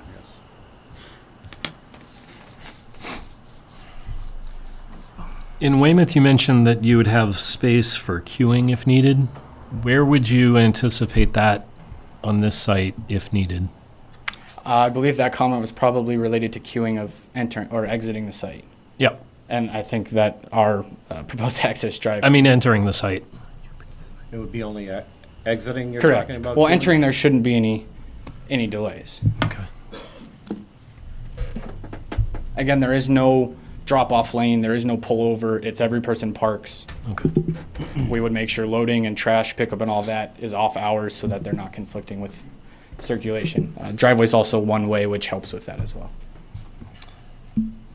I think the last time I was on Zoom, and I don't know if I got the answer, but can you just explain why did you pick this site, and why, or did someone push you to this site? Can I ask you that question? Why did you choose this site in Chelmsford? We have a number of criteria that we study to determine target markets we want to be in and target locations within those. This met a lot of those boxes, and there isn't as many opportunities out there of this size in those locations that meet our criteria as you think. Okay. So your realtor that you worked with didn't show you the other areas of town that are much larger than this that are vacant? So that's not entirely true. We have looked at other portions of Chelmsford. I believe we even had pursued another opportunity that ended up not working. So the consideration is just a number of criteria that check boxes, traffic, age limits of kids in the area, things like that. Competition. Sure. And you're a for-profit organization or a not-for-profit? For-profit. You're a for-profit? Yeah. Okay. Just a question on fire apparatus. I don't, not sure if it's the Bowler letter or VAI, but I thought I remember reading that there was an answer or a question and answer about a piece of fire apparatus if it entered the site being partially out of the driveway, but there was a statement that it said the fire department didn't have a concern with that. I'm just wondering if my understanding is correct. My concern would just be if a piece of fire apparatus in its large responds to a medical emergency at this location. I read it as Chelmsford's biggest piece of equipment fits, but the standard wouldn't. Did I read that right? I missed the last. The what wouldn't? So Chelmsford, you did it specifically for a piece of equipment Chelmsford has right now? They provide us the dimensions, yeah. Yeah, but it didn't quite meet the standard for, that's usually used, and it would hit the curb, is that correct? So I believe the discussion that occurred over the last 24, 48 hours was the bumper or the rear. Andy, if you want to, you handle it. We'll let you speak to it. Like an overhang. Yeah, I'm Andrew Platt from Bowler. So we ran the fire truck turning template. We used the standard template provided by the fire department. So I just spoke to Captain Abbott this morning about that comment, and he was okay with that. He was aware of the overhang. It's just related to probably the aerial platform over the front of the truck, so it really has no impact. There's no vertical obstructions or anything, so we do have to sign off on that. All right, thank you. Evan, I also remember seeing something about Historic District Commission. Yeah, how did they? Yeah, so I did, Deb did email late this afternoon saying that the Historical Commission deemed that there was no requirement to preserve it, and that they would like to work with the proponent if they're building new retaining walls or replacement retaining walls along North Road. Okay. And the structure's not historic, they don't need an inventory or They've anything? already deemed it not historically significant. Okay. So they don't even have to do an inventory or anything? We have it. I can share it with you. Oh, I don't care. Yeah, we I went just through the wanted- process. Yeah. Perfect, so it's done. Yeah.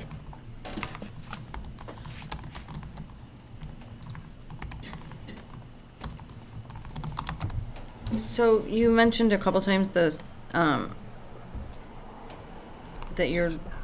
you were talking about revisiting in 6 months the parking, and that, as we've discussed, doesn't seem to be an option here. So, I mean, if you were to try and generate an additional number of parking spaces, would that require, like, enormous, You're saying in the future? like, how many, no, well, no, how, or now? I mean, if you were to try and have more spots, would that require a whole, like, site plan revision, or is there something that could be done? Yeah. Loss of playground or something? So, yes and no. It would be a substantial change just because of trickle down, right? If I extend my parking lot, it changes our grading, it maybe impacts our drainage design, so it gets into a little bit bigger of an issue than just adding a couple spaces. Which is why I throw out, the 6 months or a year of reevaluation. As I've indicated at this point, we're fairly confident in our operation working at 50 spaces. If you guys gives you some satisfaction in knowing we can revisit in 6 months, I'm open to that, knowing that there's a potential for, some revised, construction impacts. My concern with revisiting in 6 months, once this is developed, is that it would be really hard to retrofit anything additional into it. Not much wiggle. What I would like to see is at least an initial pass at additional parking and looking at the snow storage again. Not necessarily doing all of the additional stormwater calculations and stuff like that, but if you do an initial layout and just get back to us into what else would be needed to be done and changed, and what are those trickle-down items? Because I think that you have way too little snow storage, and that's going to impact parking. And if we're following ITE standards for traffic, we should be following it for parking as well. And that recommendation was 57. So I would like to at least see 57 spots. So I can come to terms with that, right? I think, like you mentioned, Weymouth is 55. I can see where you would pull from ITE and say 57. I would like to see if there's a way for us to potentially conditionally approve it based on the incorporation of those 7 spaces. Right, I can put that design together. It's going to look very similar to that. It's just going to push us back a little bit. I mean, I am never going to conditionally approve that without seeing the plans. I go back again to the reasonableness. I've presented a bunch of data that supports our operation at 50 spaces. I'm meeting you in the middle at 57, which I think is completely reasonable. And I don't see any reason why we couldn't agree on the condition that with 57 spaces, this is acceptable. Because like you said, there are trickle-down potential ramifications. And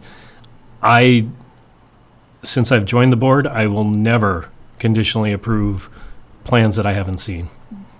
I won't do it. And I won't do that for any project. You personally, or what? Me personally. What if engineering and planning reviews the plans and approves them at that point, right? Because we need their sign-off. So ultimately, they're going to review the drainage revisions, the parking revisions, all of that. All I'm trying to avoid is us coming back and having this conversation again when we're this close to an agreement. How do you know we're this close?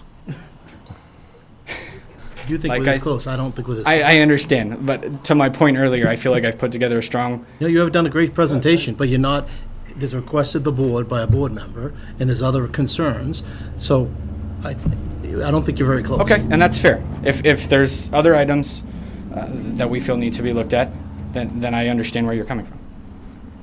And this facility, you said, is going to be a for-profit organization? Correct. So I'm a little confused, because all the reading I've done, maybe Evan, you can kind of help me. I thought the Dover amendment was for nonprofits. No, educational is included, and it doesn't specify. Council's on the call. Council's on the call? Oh, childcare. council. Oh, I'm so glad. Because everything I'm reading said, I thought it had to either be leased or owned by the Commonwealth or be for a nonprofit organization. Maybe if council can explain. Is that something I should respond to, Madam Chair? Yes, please, if you would. Please, thank you. Just sorry to be formal, but I just want to make sure. No, I appreciate it.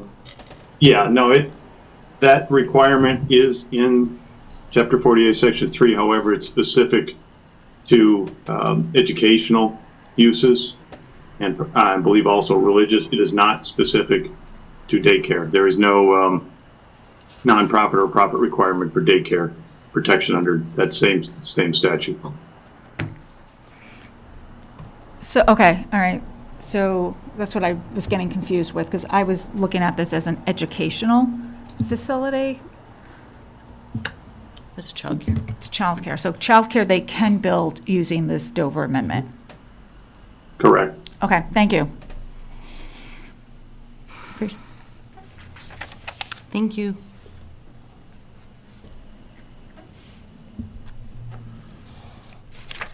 So just to try to facilitate this, a couple of members have expressed particular interests.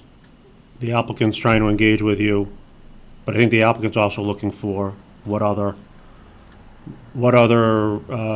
interests the board may have. Well, that size building calls for 80 parking spaces. If they reduce the size of the building, that would help the whole situation.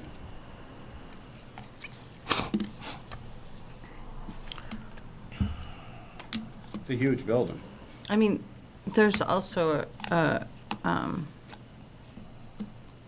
of the Dover Amendment is the reasonableness of our stipulations. And I find they've it made a quite good argument. unreasonable to put a 16,000 square foot building on a property that recently housed single-family housing. Well, they've made a, I mean, they've followed the, Oh, I get it. as, they've followed everything as to height and building dimensions, and they've made But a they can't fit reasonable the parking argument. for that building. They've made a reasonable argument as to why their parking calculations are appropriate for this. For their plan. business plan, but that's not forever, is what I'm Well, trying to if- get at. I have a thought here. If this were not a Dover Amendment use, then the range of things that could potentially move in there would be quite a bit greater. We're somewhat limited. We're locked Now, into I'm that. going to guess, and maybe town council can weigh in here, given that this is a use posited at least on awareness of the Dover Amendment. If this use were to end, and I think you brought that point up, Mike, if this use were to go away and another use were to be proposed, I would assume that that new use would have to come in before us, and if it were not a Dover Amendment kind of use, then the Dover Amendment kind of adjustments that we might make Variances, yeah. would no longer be necessary or part of our process. Does that sound right? Through the chair, that is correct. If this use ceases to operate on the property, any new use that comes in would have to comply with the zoning bylaws. If it happens to be protected by this Dover Amendment, then the same evaluation would take place. If not, then the parking requirements of the bylaw would apply. And we did that in practice around the corner. Yeah. It was built as a church, with Dover use, and then the church went out of business, and they came back to the board and converted it to a daycare. That was my neighbor. Yeah. Next door. Which one was that one? Small one. Small I little don't know the corner name one. of Right it. at Parkhurst. Right, First, the corner one. I lived in the Little White Cape right next to it. Primrose, Yeah. something rose. Yeah.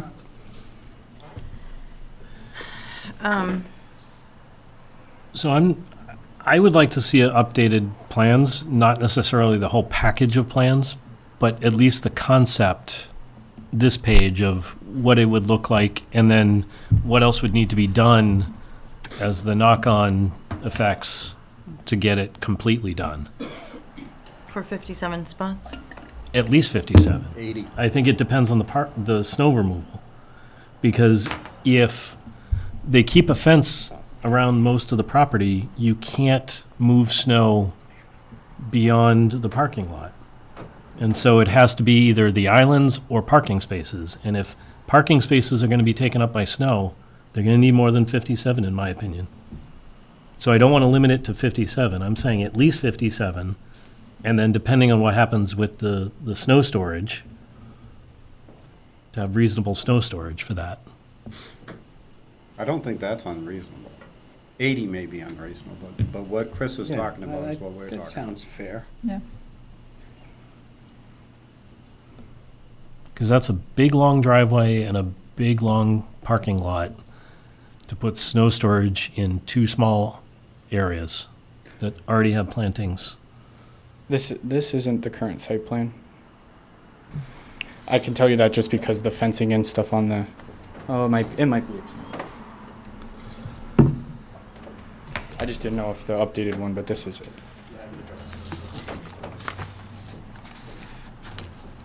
So we can definitely add snow storage in areas. There's a area, kind of the U-turn there. Well, it looks like a U-turn, the white space at the very bottom of the screen. There's some area there. We can move some plantings. We can move fences. You know, we can make adjustments. I think the point that Chris has been trying to make is based on so many other sites they have, they know what they need for parking, and it's not more than 50. So they're confident that what we have proposed here is adequate. So, I mean, we can, provide another plan if we need to, but they know that they need fewer than 50 spaces. That's what we provide. They need that right now. Correct. And I get that. We And get that. Yeah. We get that. Okay. I get that, but we're also using ITE data to set the standards for traffic. I want to be consistent and use those same standards for the parking that's related to traffic. And that's just my point, is that if we're using the data for one thing, we need to use that same data for the other and not pick and choose which data we're using. Okay. So, I'm in agreement on 57 spaces. We could certainly work on that. If And the moving concern the is snow storage. Or coming up with adequate Yeah, additional snow I think storage. if you look at the dimensional criteria for lot coverage, all of those, imperviousness, all of that, that snow storage area that you're saying is landscaping can be turned into pavement and striped as snow storage area instead, right? That can change. I have lot coverage and plantings, like I said, that I can give up some of that. So this whole area, if you don't mind me pointing, this area is wider than it needs to be for truck turning movements. I can widen that by 5 feet. I can make this all paved area, and I can stripe that all for snow storage. It would be used nothing but snow storage.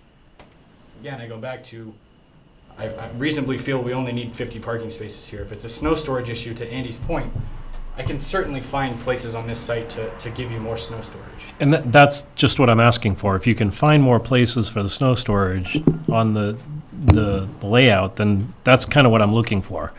Because what I've seen in other cases is the snow storage is underestimated, and then it ends up in the parking lot. And I understand your point. I get kind of the telephone effect of the guy who's actually shoveling the snow out there doesn't get the memo that it doesn't go in a parking space. Understand where that's coming from. So we can work with you on that. I have no problem with that. Okay.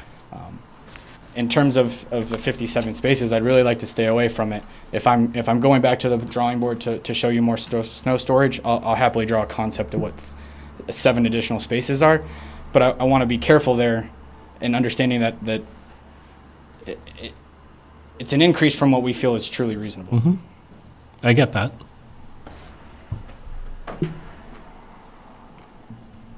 And I feel it's reasonable to use the ITE data for the parking.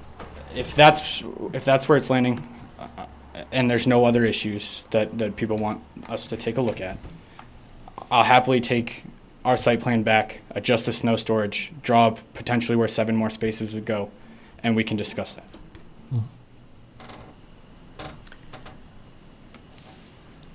I would also like to have a revisit at some point down the line about the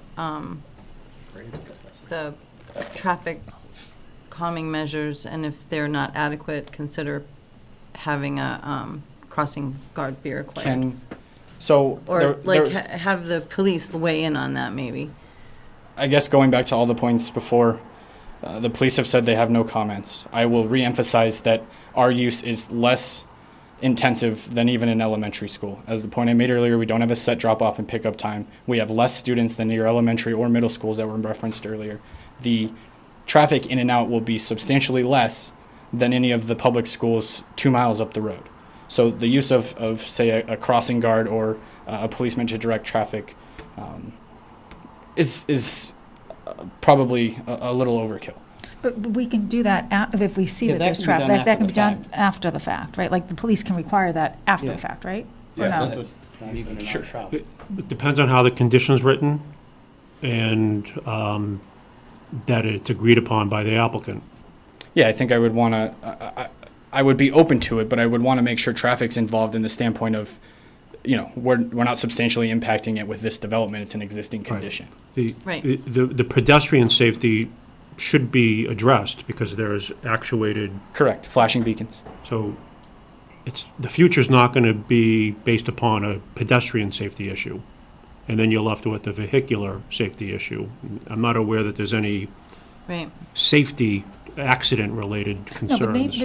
the business may find that they may need Oh, to have sure. like a Yeah. police, like, if they're having like peak hours. Sure, and these people businesses can't are get out, always free and they may clear be able to pay for detail, absolutely. Okay, all right. Yeah, operationally, if we see an issue, we'd happy to come to the town. And like I said, we have to ensure the safety of our parents and students for our business as well.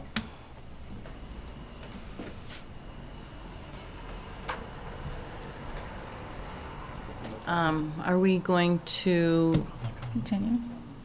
Well, you public. yeah, so let's open this up to the public. See if anyone has any questions or comments for us or for the applicant.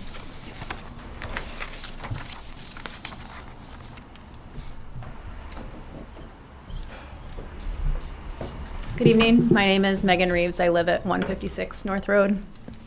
My house is all over the site plans. I want to start by saying I am very appreciative for the revisions that have been made regarding the landscaping and the lighting especially as my bedroom window and my children's bedroom windows open right up onto this space. I do have a question though for the board. So the elevation of the space where the parking lot is going to be raised up from where the current elevation is. So I think on the plans it's listed that my driveway and my house are at approximately I think it's like 177 feet. And the elevation of the building and the parking lot are going to be raised up to, it was like approximately 189 feet. With the lighting, and again, I appreciate that the lighting has been dropped down to 15 feet.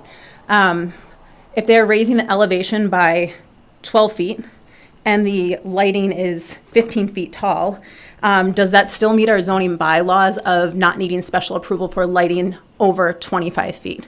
As I was reading through the bylaws, it said that lighting needs to be below 25 feet without special approval. I understand the lighting is now 15 feet, but the elevation of the space is going to be raised 12 feet. My concern is that with that additional increase in elevation and the 15-foot lighting, the lights are going to be directly visible of my family's bedrooms, especially when my young children are trying to go to sleep before 8 p.m. And so I'm just wondering if that is allowable, if special approval is needed for those lights to go in with the elevation increase. From grade, right? From grade. Above grade. So whatever the finished grade would be, so. So Not it is, existing grade. it is based on the new elevation. Mm-hmm. So it's the height from that new elevation up. So it is allowable. Okay, so it doesn't matter that they're increasing the elevation from what it is currently. But, I mean, we are in the process of redoing the lighting policy, which will be also retroactive. And there's not, in our new policy that will be forthcoming in the next few months, there's not allowed to be any, noise pollution over the line, Mhm. no glare. So everything has to be pointed downward, everything has to be horizontal.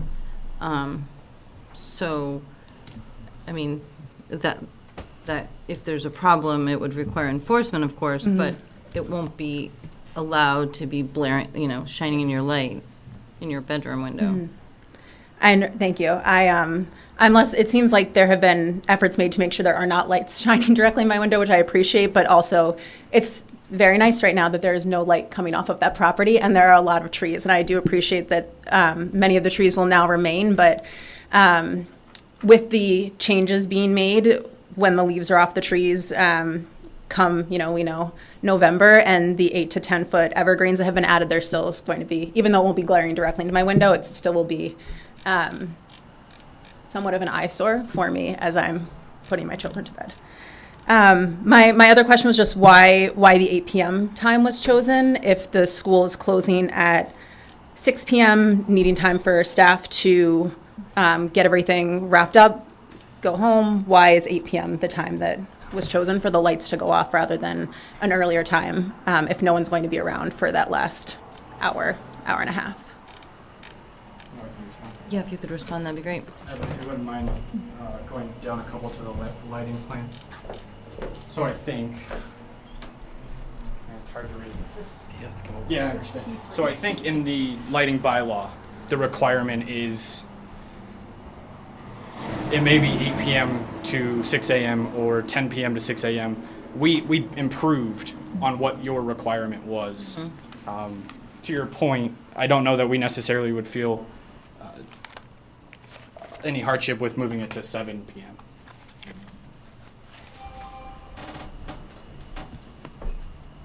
That'd be very much appreciated if that's something that could happen.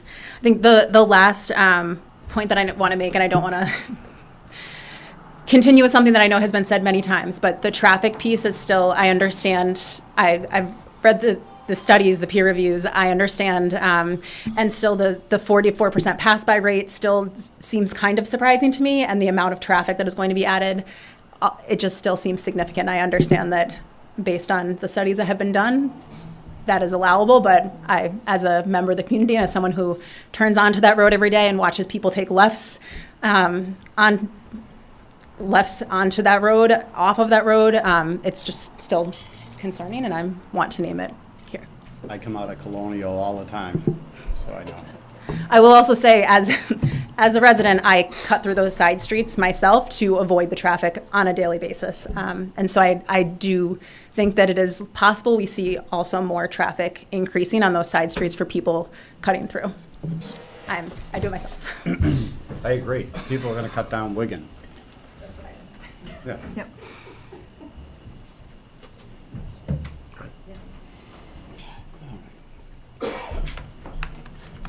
How's it going? My name's Michael. I live at 147 North Road. I have that house that's directly across from the driveway. So yes, I am probably going to see some headlights. Michael, what's your last name? Joya. So I don't want to spend too much time on traffic since I don't think it's going to have really any weight in the decision.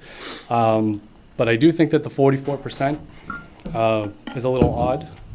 I did put together that petition. I door knocked Montview, Charles, Village View, Wigan, Erlin, Colonial. I only had one person not sign. No, I'm not sure whether you guys garnered this idea that the neighborhood needs this when I only had one person not sign. No, I door knocked. I haven't heard anything from you guys directly, so you haven't asked them. So you're just looking at statistics and assuming that people in the neighborhood need this. So I think that 44% might be exaggerating a little bit. And what weight does it hold? Are you going to go over the 56% of outside of the North Road traffic? I doubt you guys are going to vet those incoming people. And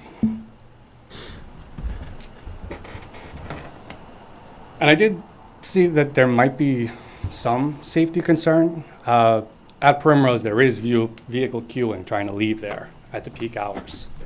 What happens when there's 10 cars on that driveway and a fire truck needs to get in? And there's traffic gridlocked. Well, there's nowhere for anyone to go. I could see that being an issue. Obviously, it's a very rare circumstance type of issue, but it's still something that could present. Maybe the same thing coming in. You know, if we only have a limited parking space. Primrose has 35 cars in the parking lot every day at non-peak hours.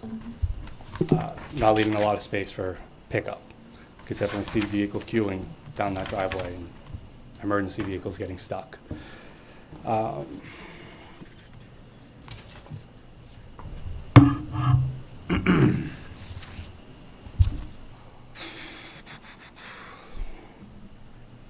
So with the decision for 150 North Road, I feel like it's obvious that this came from an out-of-state perspective, or even out-of-town perspective with the traffic reports. This road's difficult. Taking lefts is difficult. People don't want to go down North Road.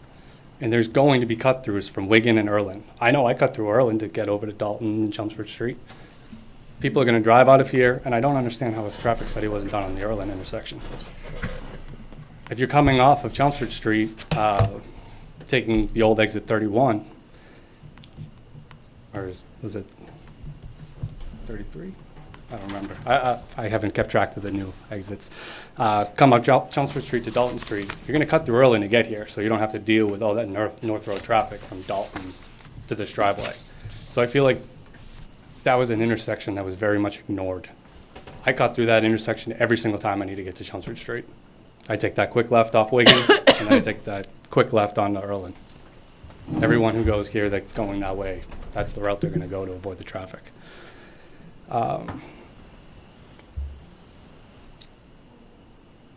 And with that traffic and choosing 150 North Road and the avoidance people want, there's other options that are easier to get to right there. Keystone and North Chelmsford. You've got Primrose right on the corner. You've got, I think it's Knowledge. Knowledge Beginnings. Knowledge Beginnings right on Chelmsford Street. There's a new one being built in Littleton Road in Westford. There's already, I think it's Garrison or something with the G on Littleton Road. There's so much that's easier to get to. From a business perspective, I am a business owner. This isn't where I want to put my business, to try to get people in and out of this space through all of that Route 4 traffic. It's probably the busiest road in the town. I mean, you can maybe argue that Chelmsford Street gets a little bit busier, but you know, they're neck and neck. I don't want to drive down that street to get somewhere. Especially where there's other options. You know, 129, so many empty spaces. You know, there's a lot for sale on Old Westford Road behind the McCarthy. I don't know if there's any landscaping issues with that property, but you know, that alleviates some of that North Road difficulty. And then other issues that would, you know, need some legal counseling. There were two Superior Justice cases, Rogers versus the Town of Norfolk and Regis versus the Town of Weston, that I feel could play into this a bit. First, versus Weston, they, in land court, made the decision that in order to operate under the Dover Amendment, you need significant, or the majority of your program to be educational. Last time when I was here, even if it was a mistake, we heard that it was a slight part of what they offer. It was a what? A slight part, the educational purpose. It wasn't like a big part of what they offered. It was a slight part of what they offered. Even if that was a mistake, even if, you know, you ignore that and the Dover Amendment covers it just on nursery school, is there a way to keep track of the age group? Under 9 months isn't covered by the Dover Amendment. It's 9 months up. So if their intake is 50% or more of 9 months and under, which, you know, it is, could or could not be, they're not covered. They don't meet Dover Amendment requirements. In the Norfolk case, Norfolk tried to institute a bylaw limiting the size of childcare facilities. And this bylaw was struck down under what I interpreted was the issue that there were no other restrictions for buildings in single-family zones. So it was discriminatory against childcare facilities. Per 195-104, single-family residences are limited to 4,000 square feet before having to be presented to with a special permit. making a 16,000 square foot facility unreasonable in comparison to that bylaw. There's precedent. We restrict single-family houses to stand before you guys over 4,000 square feet. I don't think you'd approve of 16,000 square foot house here. I don't think it'd be discriminatory to reject this because of the bulk of the building based on the Dover Amendment and its specific writing that says that you guys have the power to reasonably limit and restrict the bulk size of the building. Obviously, that requires some heavy legal counseling on those issues. But that was what I was able to find in my research of court cases of similar matters. And that's everything I have. I do appreciate the changes that were made to the drawings, the bollards versus pole lights on the walkway. But there's still the question of why. And there's still the question of how can you consider this reasonable in the space where it is in a historic neighborhood that you're tearing down a historic house for. I know it wasn't deemed historic by the commission. It's still almost 200 years old. It's got relations to the Emersons, the Spaldings. Everyone knows the Hell's Angel stories with the Lion's Den. You know, Chelmsford adopted the school lion mascot because of the Lion's Den and the association with Hell's Angels and, you know, the mark it made on the town. There's history in this property. Oh, that was a rough bar. I don't think that this house should be subject to demolition without being presented. Across the street. It's been presented. Without more public opinion on it is what I meant. Well, our advising authority has, I actually did meet with them before this meeting. I did talk with them. And their suggestion was that they couldn't go back to re-review, but public opinion could change their idea of it not being deemed.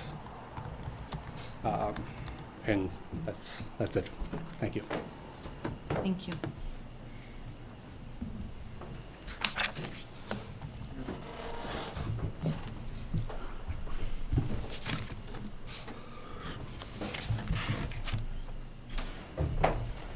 Hello, I'm Jason Bardo, 5 Wigan Street. Quick question on, I know the fire department reviewed plans and said that they could fit their largest piece of equipment up into the site. I kind of think it'd be really tight, especially in the wintertime with extra snow around the perimeter and not being able to have as much of a turn radius, at least on one of the ends.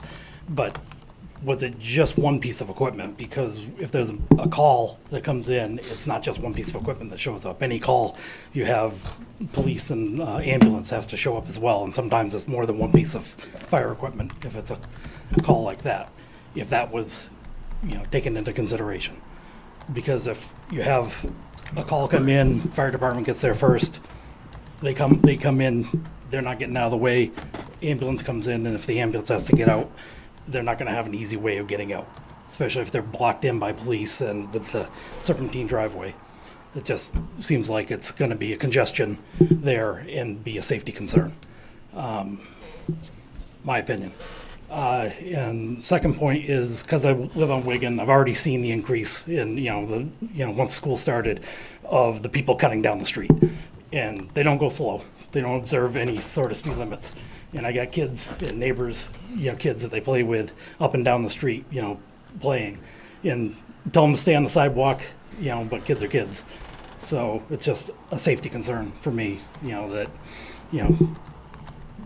it's going to be, when this comes in, it's going to be even more traffic going up and down there. So it's a big concern. Thank you. Thank you.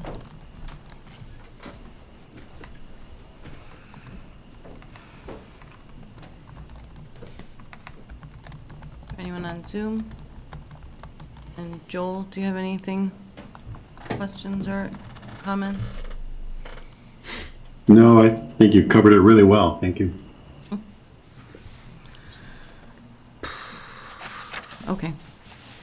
So, I guess we have a couple possible courses. One is, the way I see it, to take a vote tonight to make a contingent approval, and one is to wait for the amended plans and make an approval, or take a vote at the next visit, or next meeting, rather, in 2 weeks. I personally would like to see the plans. Okay. Anita? I agree. Mike? I agree. See the plans. I absolutely agree. Okay. John? I agree with that, so we can see what we're voting on. I have no problem with it. And I'm good with that, too. So I think that we are going to request that you give us a new plan with 57 spots and moved around And the striped storage. snow, increased snow. So would it be fair to update the site plan with the increased snow storage area, and then maybe just an exhibit with potentially fitting 7 additional spaces? Right. And that you could potentially do at a later time if needed? Yeah, and So just, like banking them? yeah, I'll sort of, right? You I'll- treat it I'll like look at- banking. Exactly. I'll look at maybe an adjustment to a retaining wall alignment so that it creates the option for 7 more spaces. Okay. I think that's reasonable. Do people agree? No, I think Chris wants to see the 57, and I want to see the 57. Yeah, on That's that the minimum. page of plans. That's the minimum I want to see. I go back again to reasonable. I don't know what the 7 spaces is really increasing and giving you. I'm happy to show you. More, like, I'd rather see the plan of if we needed that And extra then, 7. then the extra above that. But No. I'd rather have more buffer, more trees. More green space. More Getting green focused space. on the business that's there right now. Right. And I'm looking at the property. And that's a 16,000 square foot building that requires 80 spots.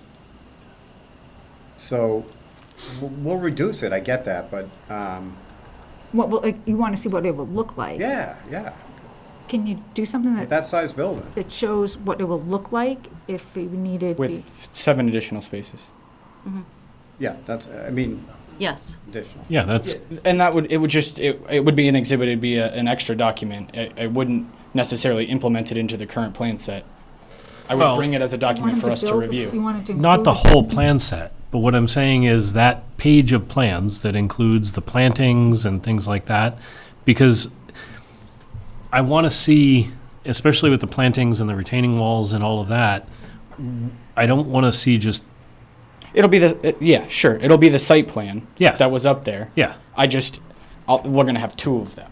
Yeah, I'm gonna that's keep fine. my 50 spaces with increased snow storage, and I'm gonna bring a site plan exhibit showing the exact same diagram with an additional 7 spaces. with some understanding of if you did this, what else would need to be changed? The stormwater, Yeah. things like that. Just And some a- narrative.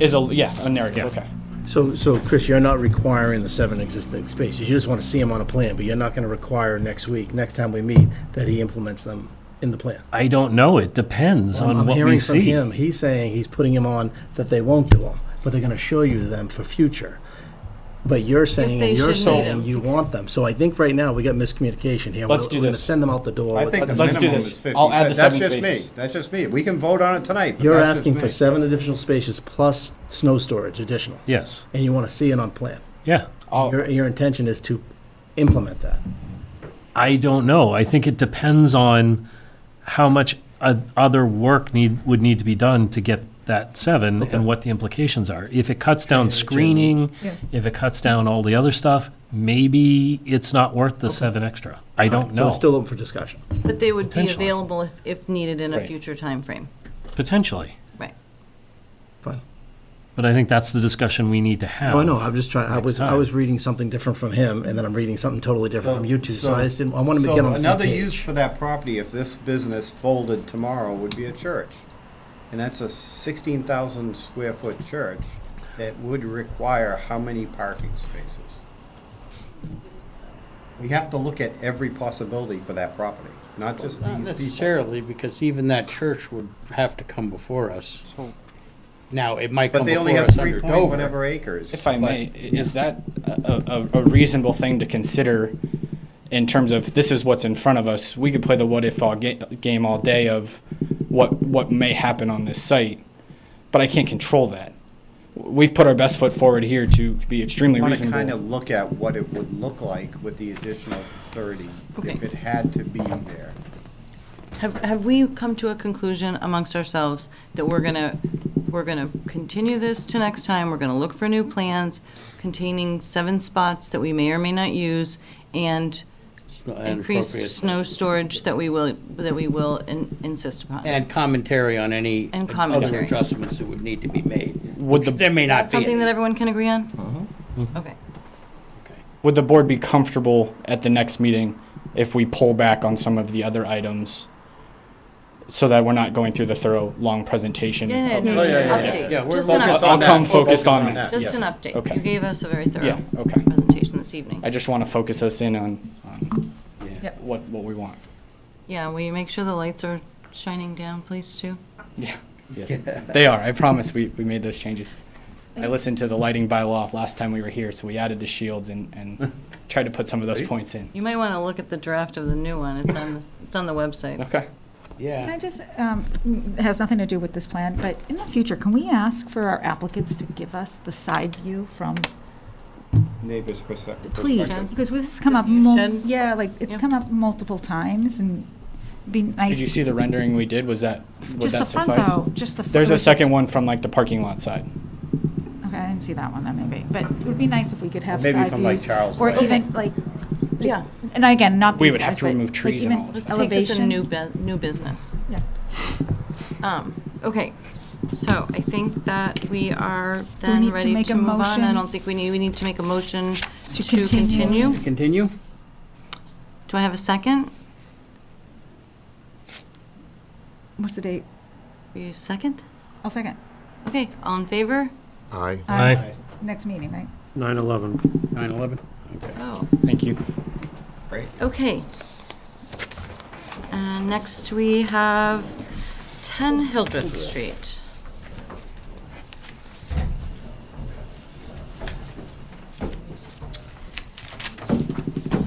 Requesting still says 6-lot definitive subdivision approval and applicable waivers under subdivision control law and the rules and regulations governing the subdivision of land in the town of Chelmsford and a special We're permit saving energy. Whatever you guys want to do. aquifer protection. if it wasn't working. No, it's fine. I didn't know if we were saving money. Thank you. For the record, Brian Gidrow with Hancock Associates, representing Property Possible. Want the Along AC? with me this evening is Attorney Hausler. Oh, he's opening. He's opening. We're gonna put the AC on. Oh, God. Everybody Okay. comfortable? It's a little hot. It's getting warm. You were the first one to wither. I'm dying. I didn't know if we were saving money. I thought it was broken. That's did why, too. had I known, I would have. It is getting a little sticky in there. This is gonna get it. It's just gonna about get to even get on. worse. I was thinking maybe you can't do it after September 1st, but I think think he's that's ready another couple days. Sorry, Evan. Aim on. Thank you, Evan. We're generating a lot of boy. hot air. That's the problem. We're good at that. Thank you. Thank you, guys. Me too. Thank you, Evan. Brian? Good. Sorry, Brian. Yeah. No problem. So, where was I? So, what we've done since the hearing, all right, let me take a step back. So the last 2 hearings that we had, we engaged in a little conversation about how we want to mold the subdivision to allow for kind of some joint goals between the planning board and the conservation commission. So we had issued a sketch, and it was primarily conservation driven regarding lot 4 and the limit of work within the wetland buffer. Now, we had proposed several waivers associated with allowing for that lot to have a reduced developmental impact, if you will, basically pull the lot outside of buffer zone. We had requested sidewalks be waived on both sides of the street and the associated right-of-way, narrowing down. The board took a straw poll and determined, or gave the indication, I should say, that sidewalk on the north side of the new road, the proposed road, is appropriate. We issued a subsequent sketch last month and showed kind of a hybrid, because we only got one sidewalk versus both sidewalks waived. We still had a little bit of impact on lot 4 within the buffer zone. we committed to taking a harder look at that, which we've done with this revised plan. And we also had conservation last evening, so to kind of update the board on where we stand with the commission is satisfied with the current plan. We have a little bit of housekeeping left with state agencies, and then we'll be in a position to close the notice of intent proceeding and have the commission issue an order of conditions, and that was described last night and kind of opined by the agent. Now, for the plan that you see this evening, just to stay on waivers for a second, I know Doug's going to speak to them a little bit later in the presentation. Right now, we have 4 waivers being proposed. We have 2 waivers that were associated with the sidewalk, so waiver of one side of sidewalk on one side, as well as the reduced right-of-way from 40 feet down to 34 feet. In the current plan, we're also requesting a waiver for pavement width of 20 feet, and that's remained consistent throughout all the exhibits.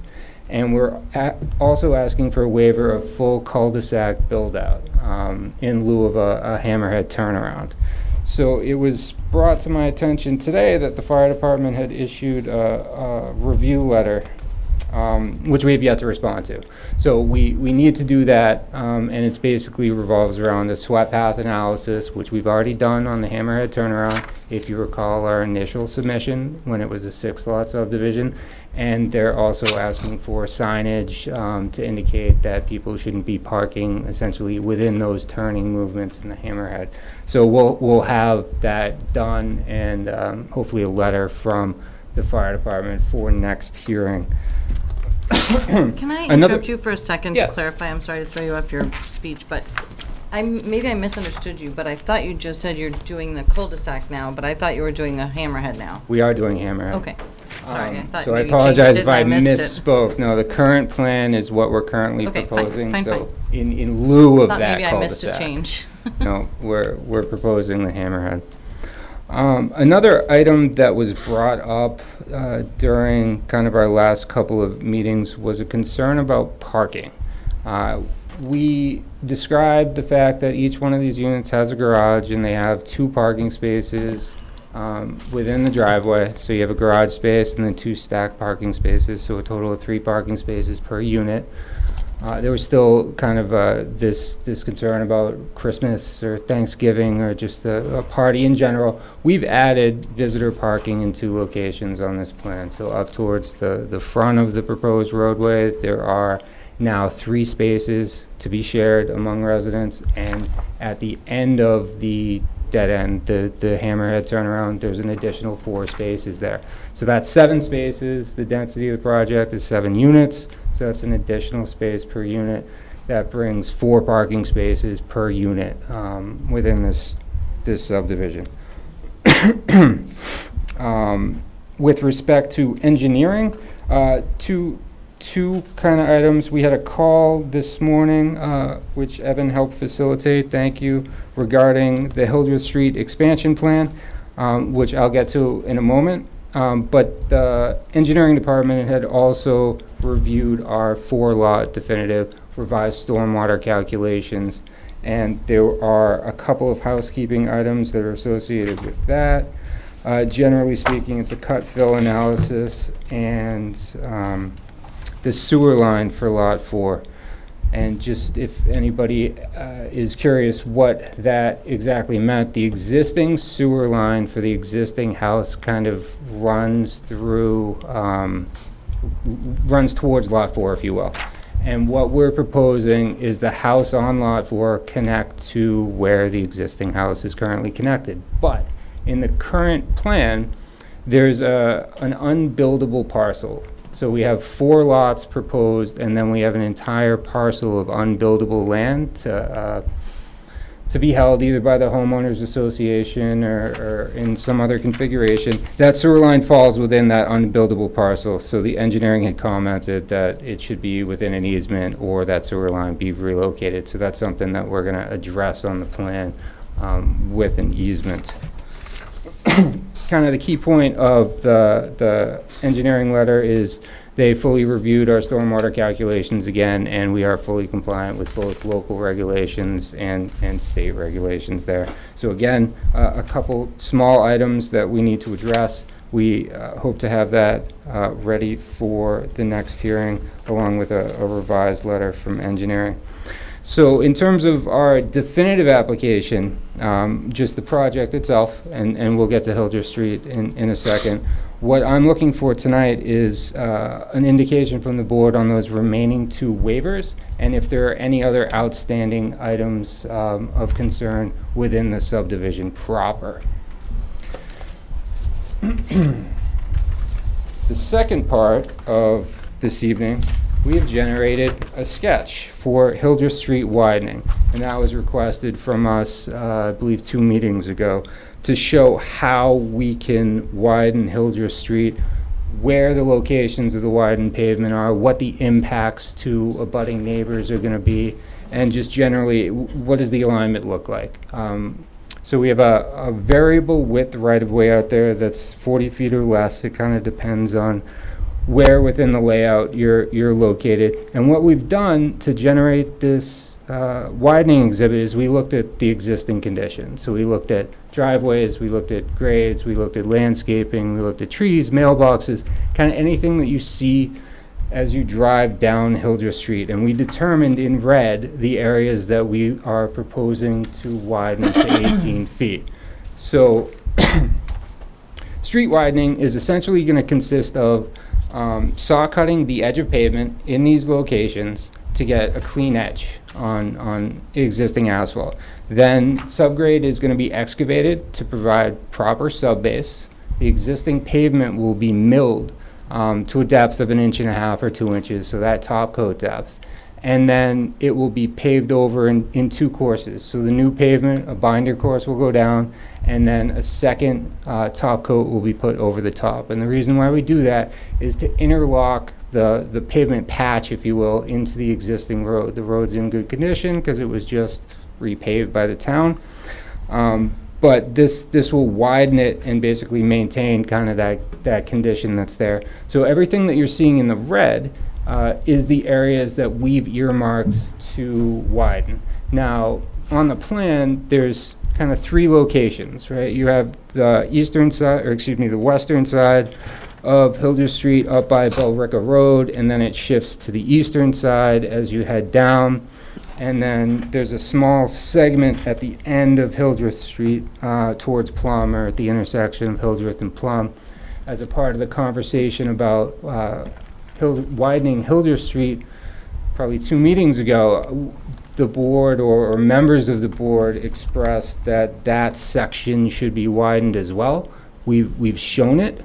We don't necessarily have a desire to widen that section of the road. I don't believe we're trying to put people from our proposed project, the new road, onto Plum Street. We want them to take a right and go out to 129, but we have shown that option. So if the board does have a desire to widen that section, that is what it's going to look like. So this morning, we had a call with Evan and with Tony to kind of go over the plan. And generally speaking, engineering understands what we've proposed here, kind of the reason why we're proposing things on either side. Again, it's because of existing trees, landscaping, driveways, grades, mailboxes. It's just the best fit for the least amount of disturbance within the right-of-way. And in that call, there were really 2 takeaway items that I had. One of them revolved around the existing drainage structure that's there. I know there has been commentary that it's a problem. It doesn't drain effectively. From our knowledge and from DPW's knowledge, there's no pipe that goes anywhere. It's a leaching catch basin. So it's essentially a structure with holes in it that's surrounded by stone. Stormwater enters it, kind of filters it a little bit, and then it discharges stormwater into the ground. But if it sees too much water, or if it becomes accumulated with sediment, it's not going to effectively leach that water out. So we're going to propose at a minimum to replace that structure. Basically what we have to happen is we need to dig a hole kind of at the beginning of the street widening project to understand how big it is, what the surrounding soils are, and then we'll select a structure, specify a diameter of aggregate around it, and then basically take it out and replace it in kind. The second part of the conversation, which I haven't had a chance to talk to the applicant about yet, is there was a desire by DPW, if we were conducting full right-of-way survey in this area, to actually generate a street acceptance plan, so that the town, at some point, part of this project, not part of this project, would be able to use that plan to petition that town meeting to take over this portion of Hildreth Street for just continuity. There's a disconnect that this one segment of the road hasn't been publicly accepted yet, and I think, from his perspective, it would be in the best interest of the town to do that. Can't commit to that level of survey and plan yet, but I will have that conversation with the applicant to see if that's something that we're willing to do. With that kind of said, what I'd like so we had the direction that we were looking for on the original plan was with respect to those two waivers and any other outstanding items on the subdivision. With this plan, it's general commentary, because obviously it's the first time that you've seen it, but it's also an indication of whether that last segment of widening is desired by the entirety of the board, and which direction we're gonna go on that piece of it. With that, I think I'd like to turn it over to Doug to continue the conversation. Thank you, Brian. Quite frankly, I think Brian summed up all the important issues. I just want to note that this plan is getting very close to an A&R plan at the rate it's going. But I just want to remind, we have access and egress. All of the lots meet all of the dimensional requirements. So those are non-issues for us in terms of a subdivision approval. The width of the road, that's the question. We're willing to improve it, hopefully to this 18-foot standard that the town seems to want to do so that it can accept it, which to me addresses most of the alleged safety issues and concerns that were brought up by the neighbors, because the town's going to be willing to accept the road if we do this survey work, and not at the town's expense, but my client's expense, to make these widening improvements. So that looks like a win-win for the town from my perspective. I think we addressed that it meets the state stormwater standards. There was some question in the past about Title V and the septic designs. I wrote to the Board of Health this past week asking them to make determinations if the septic designs we've given to them pass their requirements.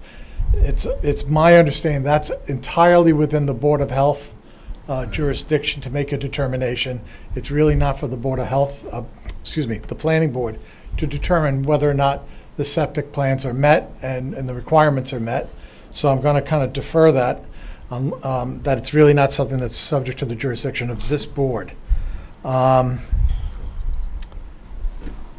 And we've already gone through, there was also some question at one point about the right to remove some of the stone walls. We have all that right. That was opined, I think, previously by town council.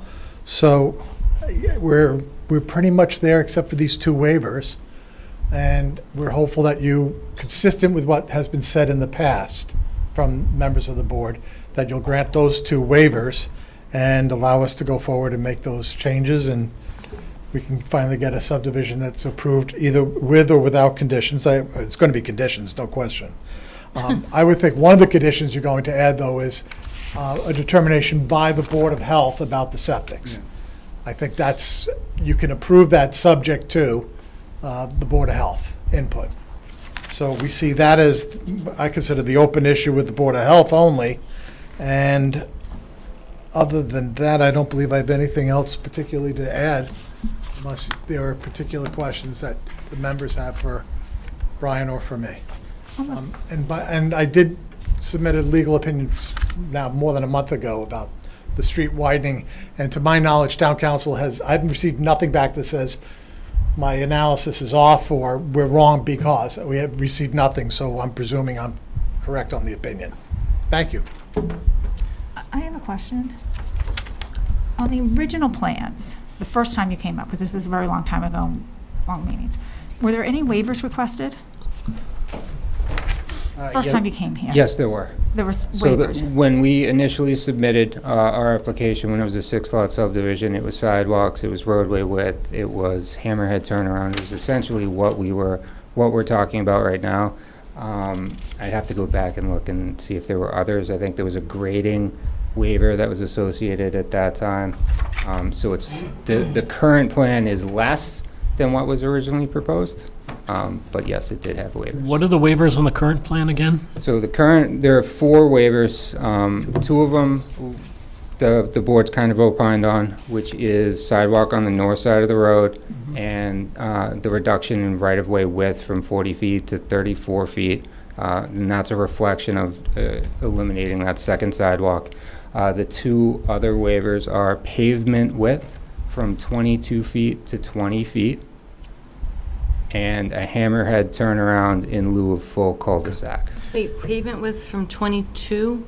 Down to 20. We're currently 20. proposing 20 feet Written down and 20 to 22 is 18. required. Why is that? Why are you asking for that waiver? We don't think that the extra 2 feet's required. So it's your request, obviously, to go to 20 feet. But I was just asking, why are you reducing it? I mean, that 2 feet could help with cars parking on the street, getting around. We have visitor parking now. Yeah. So we feel that we've addressed that concern. We don't think we need an additional 2 feet of pavement out here. It reduces impervious, it reduces stormwater, it reduces construction costs. Fire department access is only 20 feet wide per state fire code. There's really no reason why. This is a lane, it's not a minor road, so it's not the 26 feet down to 20, it's 22 down to 20. Anita, when we first got the plans, we had talked about those waivers that they had proposed, and we were pretty much against it. And then the plans changed to not do any waivers, but then with all of the other conservation-related stuff, the plans changed again to That include was the it, waivers. that's what I'm thinking. Okay, all right, Correct. so we need waivers in order for you guys to pass conservation. Otherwise, for, No. We need waivers because we're asking for them. The sidewalk and the right-of-way width allowed us to tweak Lot 4 and move it away from the wetlands. So as it's currently that's shown, we 100 don't feet. have impacts within the buffer. Right. The last That's what you exhibit. said. Right. Waivers allowed you to move.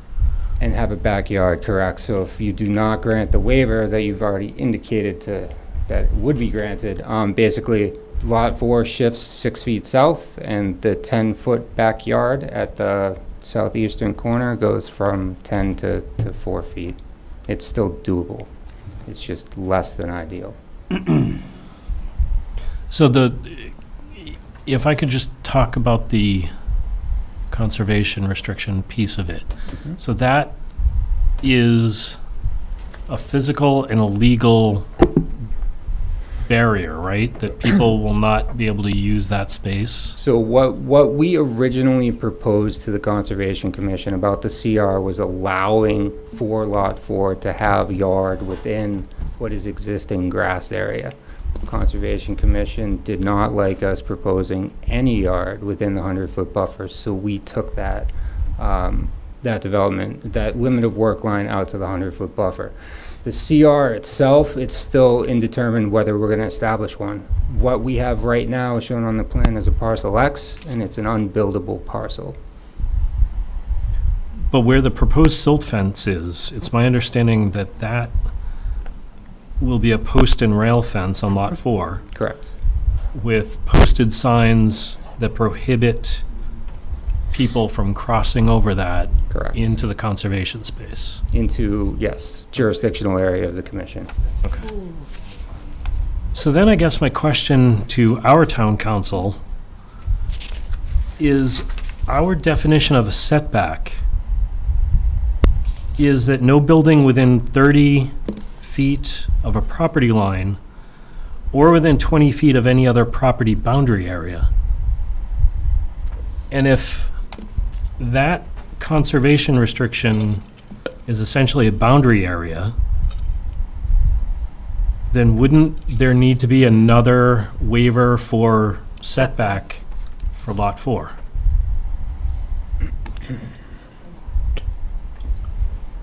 Through you, Madam Chair, I have not looked at that particular definition to this point. Given what I know about application of setback in other circumstances, I would not expect a line of a conservation restriction to be a boundary that would define setback. I can take a look at that and look at your definition and see if there's a different result, but right now I can't give a definitive answer to that. Okay. Fair. 'Cause it seems to me that the setback is to allow space for construction vehicles and people to move around, and if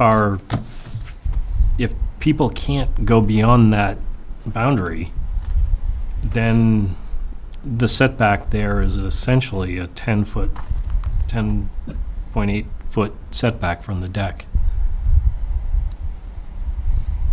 I thought you said it was down to Setback 4. has a lot of purposes, not just necessarily on-site movement. One of the chief ones is a control of density.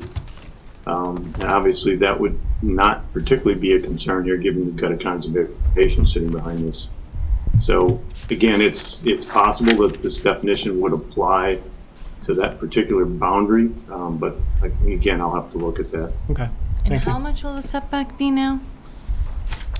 So right now, we have 10.8 feet from the corner of the proposed deck to the 100-foot buffer, our limit of work line.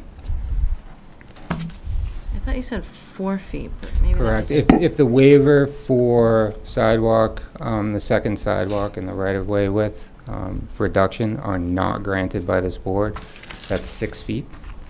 Lot 4 would shift Okay, 6 got feet it. south. Got it, got And it. then that 10.8. Okay, I get it. It's, setting aside what Chris has asked, it's not a setback issue, meaning you can have wetlands as part of lot area. Right. There's I no know. zoning requirements, you have to have any backyard. Or yard area, Right, not I mean, lawn someone- area. right, You can't put right. lawn on your wetlands. Right. Right, so the commission has essentially said, we're not gonna allow any work, and the applicants agreed not to do any work within the 100-foot wetland jurisdiction. Right. It still counts as lot area. But Is it's it not part of just their work. lot? It's not. It's not just work limit, it's perpetual boundary is what the Yeah. Conservation Commission Yeah, is but considering. They may not be able to do that via a conservation restriction. That's what you're hearing, that's essentially what you're hearing from the applicant. Lot X is to be determined. Okay. The commission, without jurisdiction, the commission can't require conservation restriction. So the best the commission can do is require post and rail and sign it. Right, that's what I'm saying, but Yeah, but it's, at that point, But it's for zoning essentially purposes, creating it's still lot area. but it's creating a boundary, and based on our setback Well, the definition. council Right. will figure that out. Yeah. And why aren't we doing the cul-de-sac? You've got the room for it. Cheaper. Yeah, we don't think it's required. So it's kind of two factors, I guess. One would be aesthetic, right? We got 4 houses on a dead-end road. I think a hammerhead turnaround is gonna lean more towards rural driveway than a big cul-de-sac, and obviously construction costs would be the second point. Provides more parking. More impervious. We're proposing 4 additional spaces in the area of that cul-de-sac that we would not be proposing with the full build-out, and we have an additional 3, so we already have 7 more spaces than really any regulation requires. Yeah, but and then if the, because they're doing the septic under the driveways, at least this way, it would, if they have the turnaround.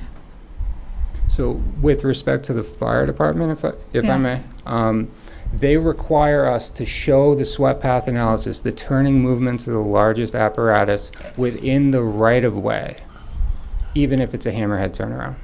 Even if So, it's, even if it's a hammerhead turnaround. So regardless if we do a loop or we do a three-point turn, that apparatus has to do all that movement within the right-of-way, so it would have no impact on any septic systems under driveways.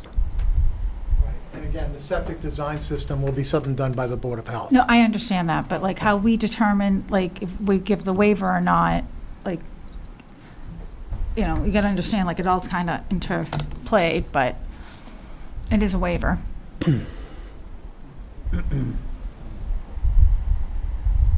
I just don't want to risk any, you know, fire truck going on a septic system and so close to the water district that I'm going to give all the opportunity in the world to turn around in that area and avoid any emergency. where are the parking spaces at the end? 4 spaces right here, Okay. and 3 spaces right here. When they're fully occupied, the fire truck turns around, no problem. Correct, no conflicts. I just want to respond to the comment about your concern. Your concern about the fire trucks somehow, basically crushing Well, the septic. my concern is our zoning is our zoning. So, like, if we require a turnaround, then we should put a turnaround, right? There's, like, I can probably cite how many different cul-de-sacs have been waived by hundreds of subdivisions in this town. But putting that aside, if the concern is based on the septic design and concern about the weight of the fire truck going on to that, the design standards of the septic system have to meet that, and the Board of Health will determine, if, and with the town engineer probably, will determine that it either meets it or it doesn't. So it's something for the Board of Health to deal with perhaps engineering from the town Yeah, engineer. I get that. It's not for this board to decide. I get that. Well, I'm not sure you do. You keep raising it, that's why. Okay, I get that. I hear you. And can you show me again where the snow storage is? Sure. I'm sorry. Typically on dead-end roads or roads in general, it's wing roads, so it's gonna be on the sides, Okay. essentially on front yards. I mean, with this configuration, you have a ton of area A lot for of snow space. storage down here. Okay. Somebody brought up at a prior meeting about putting a deed restriction on the movement of that. About what? Restricting on what goes on with the original house. Yep. Are you okay with that? No. No. Okay. I mean, I guess I could go into the background of why that specific property had the deed restriction on it, but we're not. No, it's all right. You answered the question.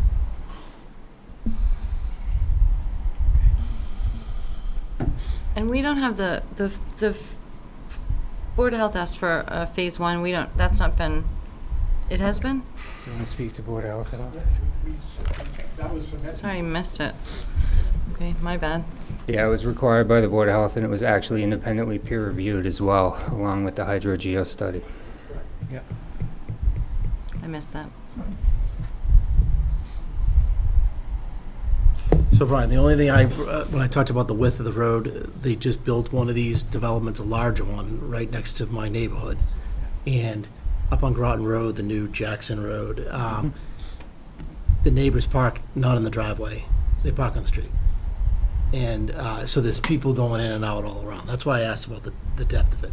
Because I think as a planning board, we have to change our requirements of that. Because you see the development right here Yes. off Yeah. Turnpike. You turn down there any day, it's filled with cars. And then they park And on they're Turnpike. not in the driveway. Yep. So I think we can't do it with this one, but I think we can adjust it on, down the road with our bylaws. It's just that it's just falling into these new developments that people are not parking in their driveways. They're not in the garages, I should say. There's a car in the and every home has 2 cars, right? So there's one in the driveway, and then there's one on the street. 2 cars in the driveway. And then the street's not wide enough. Right, The street's not exactly. wide enough for a car across the street and next to it parallel parked for cars to get through. So, just something we have to consider as a board. Yep.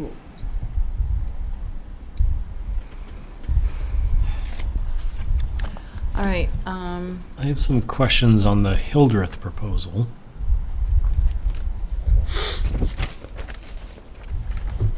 So initially, you had committed to doing sidewalks from the site up to Billerica Road.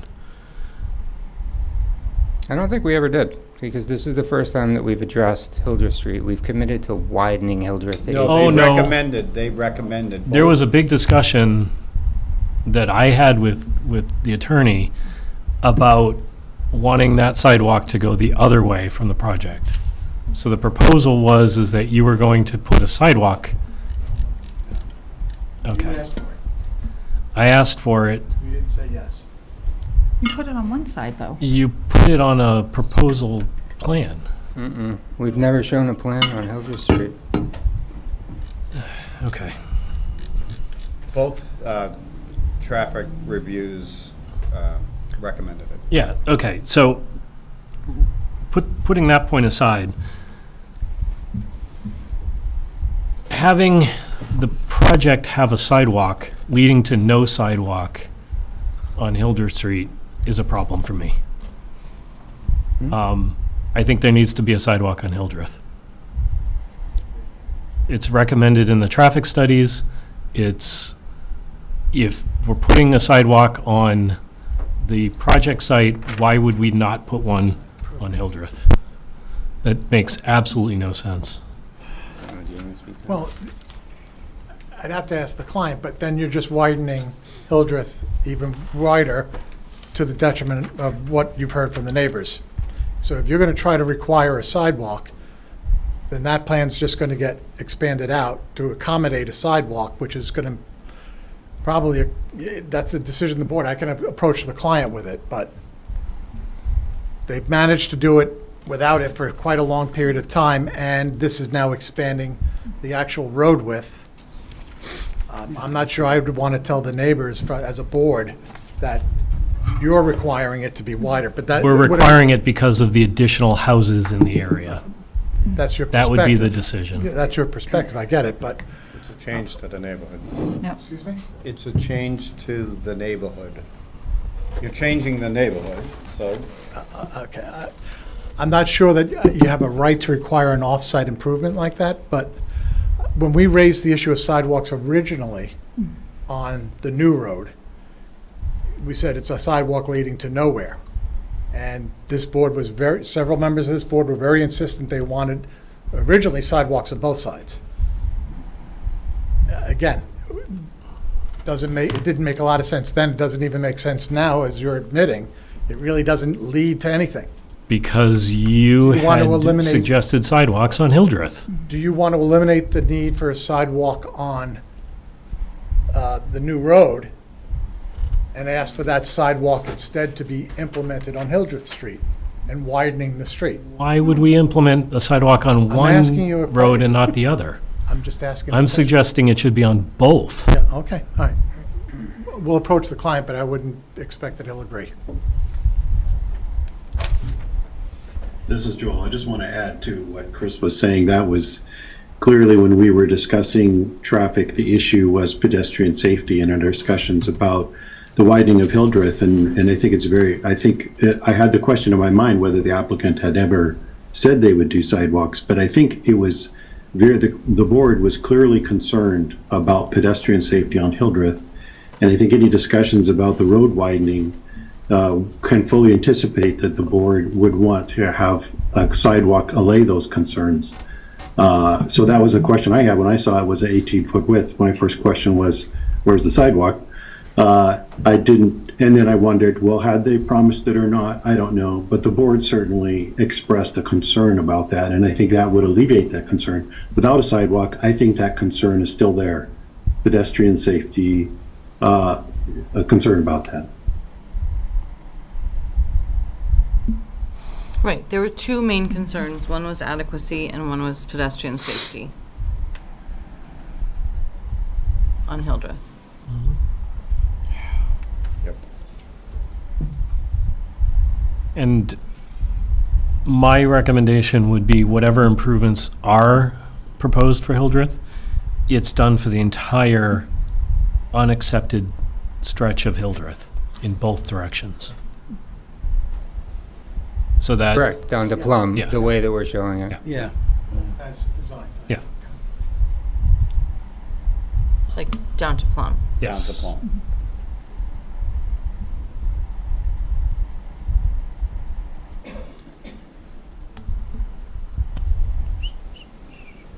Should we take public input? I'm sorry? Yeah. Public? Joel, did you have anything else? Just that, the other thing too was, is there a plan that shows the test sites, with the infiltration bed is co-located with it? Is there a plan that shows both of those? So if we're referencing the system within the subdivision, right, at the end of the road? Yes. Yeah, so sheet 5 shows all the testing and shows the location of the underground system. Sheet 5, okay, thank you. Yeah, I just wanted to look at that. And where the ground water contours shown, are those in a separate report or? Well, I mean, I think you know where I'm going with this, so. Correct. And that all of that was on the exhibit that we had discussed last time when we had our LSP here. Okay, so I'll look at that too. Okay. I just wanted to get a sense of that. Obviously, the question there is there a question of, do we think that infiltration will cause a possible exacerbation of transportation or movement of contamination? Yep. I know that I had briefly addressed it last time, but I hadn't had a chance to look at it, so I want to take a look at that. And I also wanted to take a look at the stormwater, just in particular to look at setbacks from septic and slopes and things like that. So that's really it. Okay, I will open up to the public.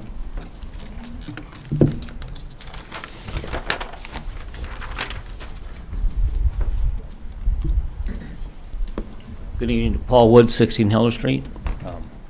I'd sent a quick email this afternoon, I guess because this document showed up last night of the Hilder Street widening, so didn't have a lot of time really to look at it fully, as they've done, the 6 or 8 documents that showed up. So, like I said, the traffic study that happened in November, I think originally, and that was peer reviewed, and then there was a long, there was a long stretch. I know that there was no meetings, and it sort of fell off the radar, I feel like. We never fully addressed that traffic studies and what should and shouldn't be done, so I don't know where the 18-foot came from, and if you're making a 20-foot road, why would you allow an 18-foot road? That was my question. I know Attorney Hauser keeps mentioning, they didn't have a problem with safety before. I find it very disrespectful that we are concerned about our safety and our neighborhood and our kids. I watched 8 kids walk up the street today with their parents, and that's when I get more. There's that many young kids in the neighborhood. So, like I said, I get a little angry that if I had young kids, I'd be angry at any implications that it's a farce about the safety. I find that very disrespectful. But like I said, I don't see why it shouldn't at least be 20 feet to match this new road and the sidewalk. I mean, it's just common sense as far as I'm concerned, but thank you.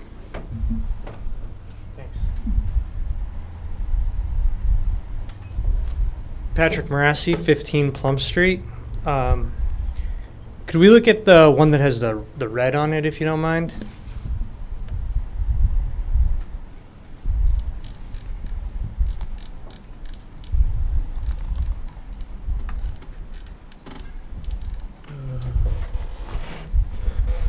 I'm bringing it up.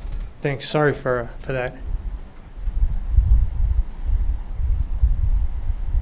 So I live on Plum Street, 15 Plum Street, near that intersection towards the bottom right corner there. That's come up quite a bit. As you can see, it's very close to the proposed driveway there, which is in the bottom middle of the screen there. So that came up in the traffic study and the peer review. You've heard from me before about this, but it has never been addressed. Especially the peer reviewer was concerned about the proximity to the new roadway because of the poor sight lines from Plum in that direction towards that. So that hasn't been addressed. There was also an issue about the radius. The radius is not changed by that red addition of the roadway. In addition to that, since the traffic study occurred, I believe that the proposed roadway may have moved. And I'm not sure, that could be verified if it was adjusted, the location, but I believe it has been. And when the study was done, it said that the sight lines from the proposed driveway left met or could be made to meet the industry standard. And it didn't explain how they could be met, and if it has moved, then I'd like to know how it's going to be verified that it will be met, so that might need to be something that's looked at. But again, I can't verify because the distance from Plum to the proposed roadway is no longer listed. It was listed on the early plans. Also, with those poor sight lines facing each other. Can you show me where you were just talking about? I'm sorry. So in the traffic study, there were two sight lines that were considered below the standard. This one was extremely below, heading this way. And then this one, it said that they weren't sure, but it could be made in a way that would meet the standard. It didn't say how it would be done. So this one looking left, this one looking left, right at each other, were the two that were considered dangerous. Then we have this parking. I'm not sure how close to the street it is. It doesn't say. So I'm not sure with this view left and cars parked here, if that would be a concern as well. So that might be something to look at it. Basically, the two turning left can't see each other coming. That was the issue. And that was definitely highlighted in the original study by Van Ness and Associates and reiterated in the peer review. So both sides. So the other thing is about the narrow roads. Still just not sure why. I understand try to get it out of the 100-foot buffer, but the two are not mutually exclusive. We can get out of the 100-foot buffer, we can still have a 22-foot road. Yes, it may impact the designs, but then the designs can be made to meet everybody's standards, not one or the other. At the last meeting, there were actually a few different reasons suggested, and they weren't repeated here today. So just as a reminder, and these were not all by the applicant. Some were from the community development director. We have the attorney made one today that I'll address as well. One was that narrow roads create a neighborhood feel. I think that we've heard from a lot of neighbors that they do not approve of narrow roads, and I think that neighbors should be the ones that are commenting on the neighborhood feel. Another one was that previous planning boards have allowed narrow roads in the past, and then that was just used as a reason for a cul-de-sac. I would argue that as elected officials, you don't need to make the same mistakes that other people have made in the past, and that you should make the right decision for the individual cases that come to you. You don't have to follow precedent from previous board members. Another one was that this is a dead-end road, and I heard this again, so we don't have to worry about future extensions. Yeah, we can make it narrow now. There are 4 houses there. There will never be any other houses. If you take a look at a map and see what's on the other side of this property, I'll just give you a quick view here. I was going to send you a letter, but I had to make changes because we got this new information in late. So if you take a look here, this green property is the property that's being proposed for development. This blue property is the one that exactly backs up to it. You can see they share the entire property line. It's symmetric, flops over, and has access to Turnpike and only a single family home on it right now. So if we allow this to go in and we have this dead-end road, there's really not stopping a future applicant from developing the opposing property and having a straight shot right over to Turnpike, providing cut through from Turnpike to Hildreth and avoiding that very busy intersection of Turnpike and Billricker Road. So I would not like to assume anything about what a future applicant might do with that road. really it leads right to the other one. I have some concerns also just about that roadway in general. So one is that it leads right into my neighbor's driveway. It just doesn't seem like a very good design to have a road that leads right into a driveway. It will look like it's one continuous path. If you don't see what I'm talking about, there's a driveway right here. This is the proposed road. There's a driveway exactly across the street from it. I mean, I've been looking as I drive around town, and I really don't see any roads that lead right into a driveway.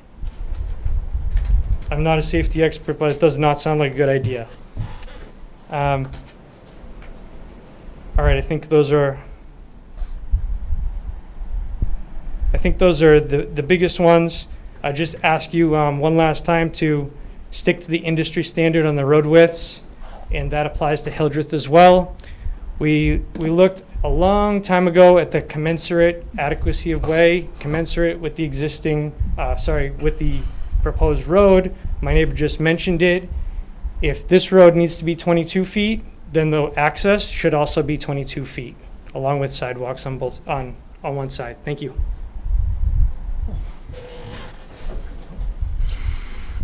Jeff Carney, 17 Hildreth Street.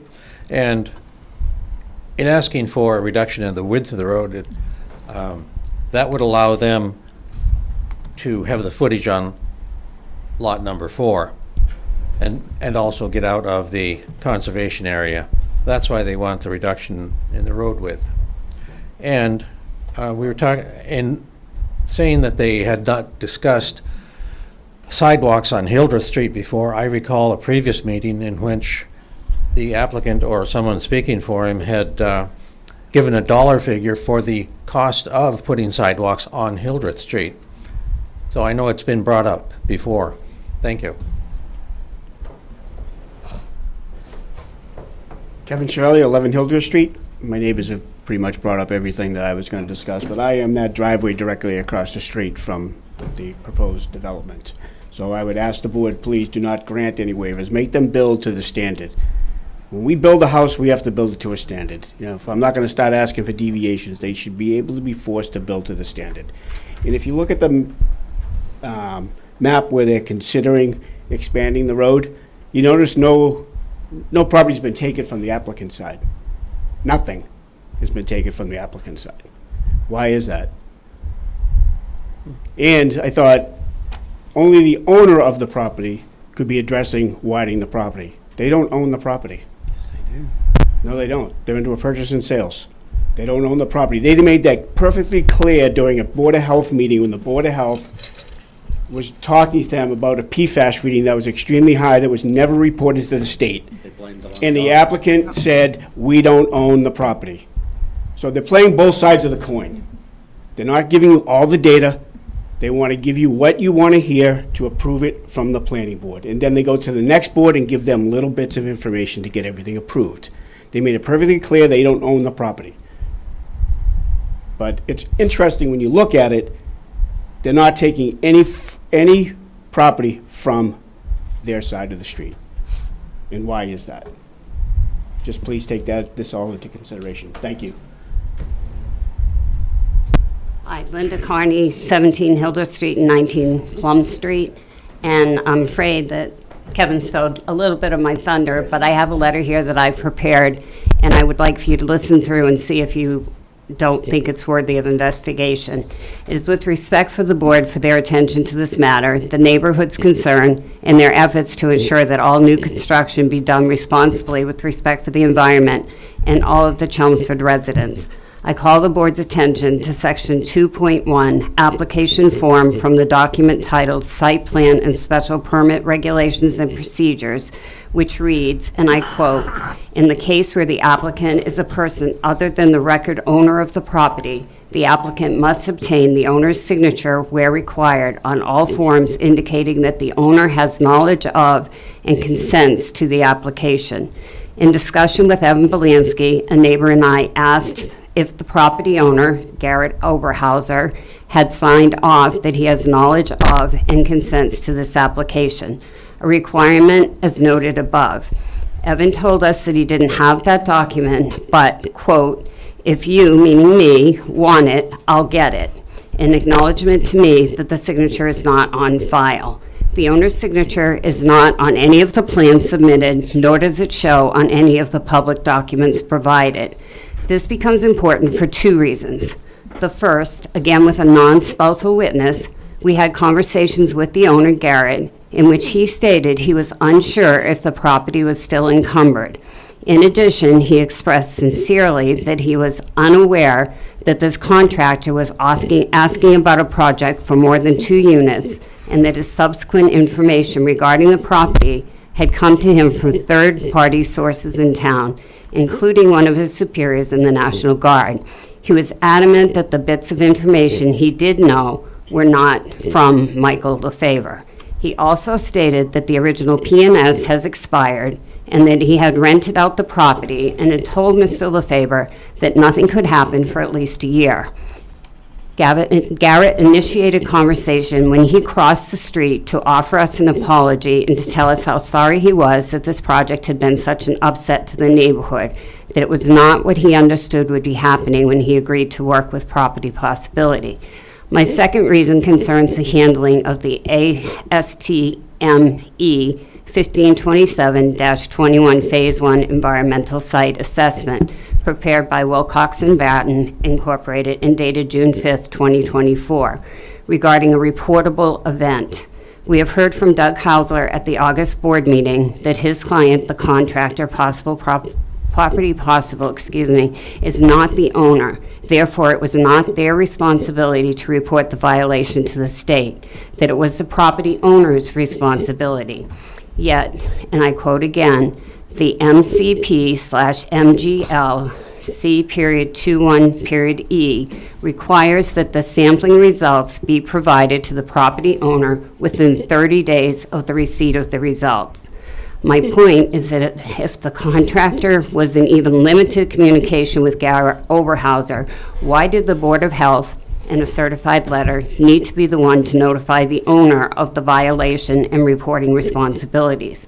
It also seems as if it would be common decency to make an owner aware of a legal requirement found in assessing the property owner's land that could and now has become problematic for that property.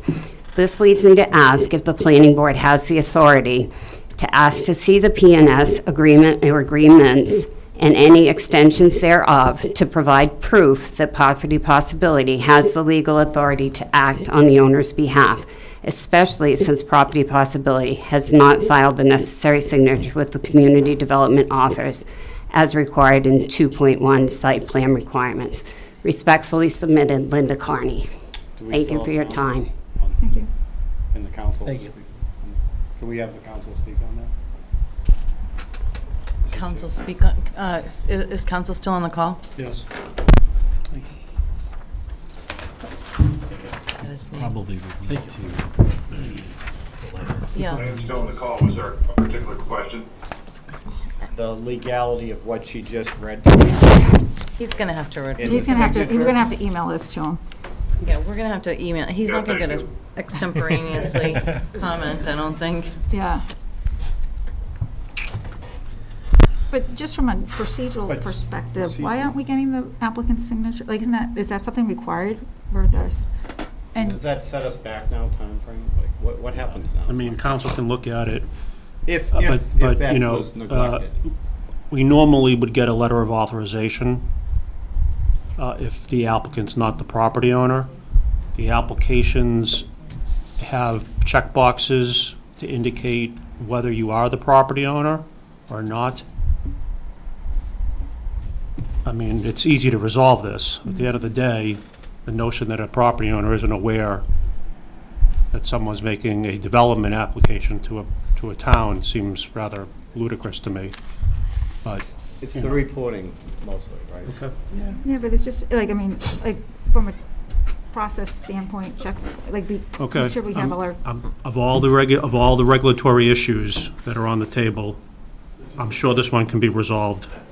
okay, well then, Let's try to stick to the jurisdictional issues, the real issues that a board can actually deny a project on, or that you're required to deem, a compliance on. It's, Okay. you know. Thank you. Good evening, board members. My name is William Harvey. I own the property at 91-93 Billerica Road. First, I'd like to commend Board Member Tonini on her response relative to waivers. Waivers aren't as of right. There are bylaws that need to be filed. It's up to your decision-making of whether or not to grant one or not. It appears that the applicant tonight is representing that they should be granted one by as of right because there's other developments and there's other approvals that were done. That's not the case. So I would strongly suggest that you deny the waivers. Secondly, I've submitted several subdivision plans in the town of Chelmsford.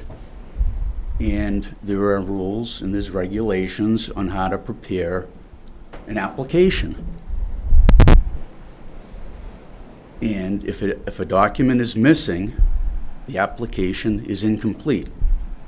The application is incomplete, it gets returned to the applicant, or in the case, if the town really wants to push a project through, they'll say it's no big deal. Well, if it wasn't a big deal, there wouldn't have been a checkbox where the property owner has to sign it to have a complete application before your board. Therefore, the application's incomplete, and this board cannot have any hearing further on this matter. I'll send a letter to the town tomorrow, and I'll have my own perspective as an abutter, and I have standing to challenge the application, the incomplete application that's now before you. So there isn't, let's backtrack and we'll just simply have the owner write a letter now. I'm sorry. We're way past that. Number 3 is my business mode is if anybody ever, if I feel that anybody has ever been deceptive to me, I clearly will never, ever do business with them.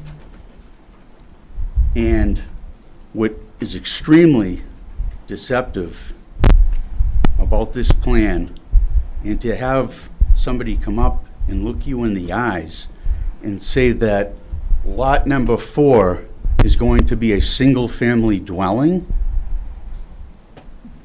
and then you simply ask, is they're willing to do a restrictive covenant, correct?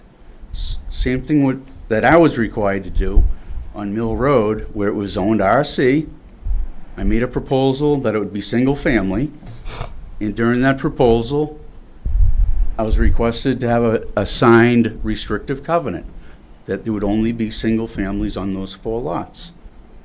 So now, again, tonight, they're putting a plan before this board, and they're stating that there's going to be a single-family house. And you ask them, will you put a restrictive deed? In my case, I'd call it a restrictive covenant, that only a single-family dwelling will be built there. Immediately, absolutely not. What is that telling you? Just like I said at the previous meeting, there's no intention here to put a single family. The intention is it's zoned RC, and it's going to be a 2-family. And number 4 is it was a simple request by one of the board members, I forget, is why do you have to reduce the private roadway by 2 feet? Well, the reason why is due to front yard setback. So lot number 4 currently has 23 feet. If you make them have the additional 2 feet, it brings it to 21 feet. And most likely, with that duplex to be put on that lot, it's pretty close. So it wipes out the duplex most likely, the front yard setback. That's the reason why. So for somebody to say to you, actually, for somebody to come up here and not even respond about the reason, 2 feet, That's the reason why 2 feet has nothing to do with cost, because I'm a developer, I know what the road costs, and 2 feet doesn't cost anything. So, again, something so simple where somebody's looking you in the eye and saying, Lot 4 is going to be a single-family dwelling. Complete lie, dishonesty, deceptive, nothing else you can believe from them. This meeting's been going on forever. I'd suggest that you hold, that somebody close the meeting and put a vote on this. I really do. Thank you very much. Thank you.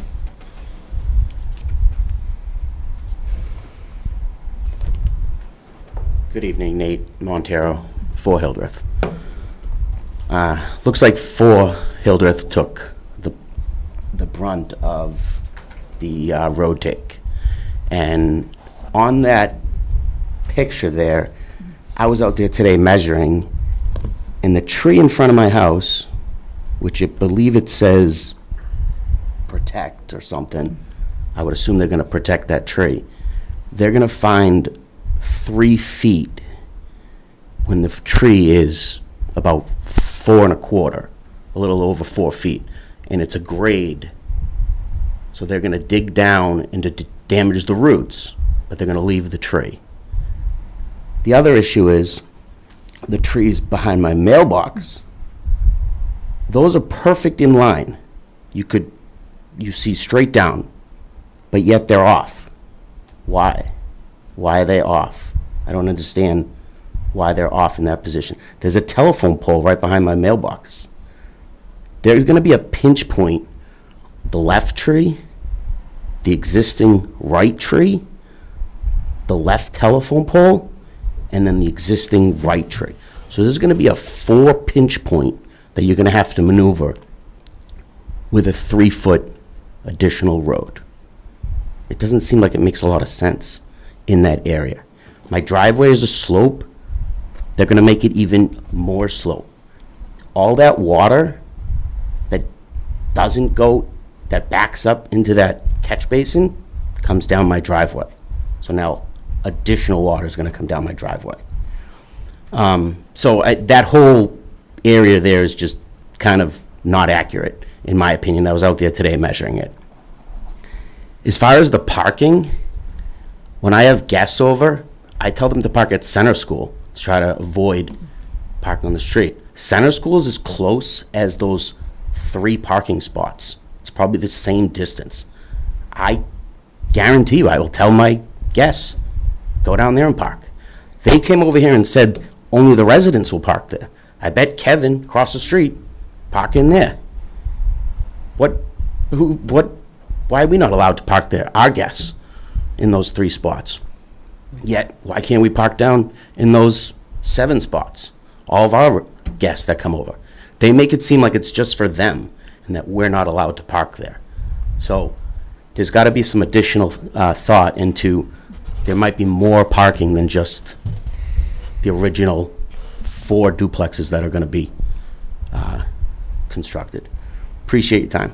Thanks.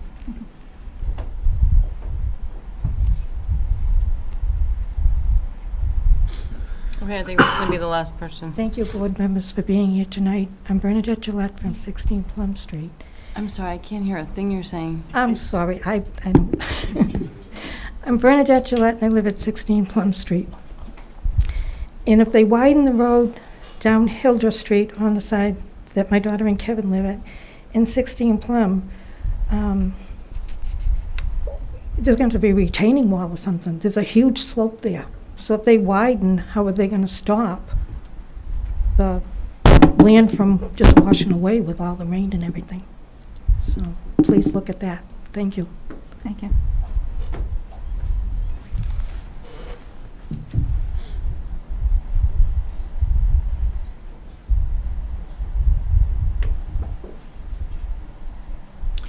Okay.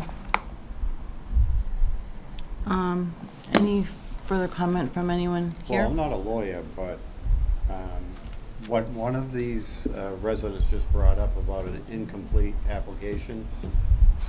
Let's say it's incomplete. Where does that put everything? Does it throw everything we did for the last year out? Council's gonna have to look at that.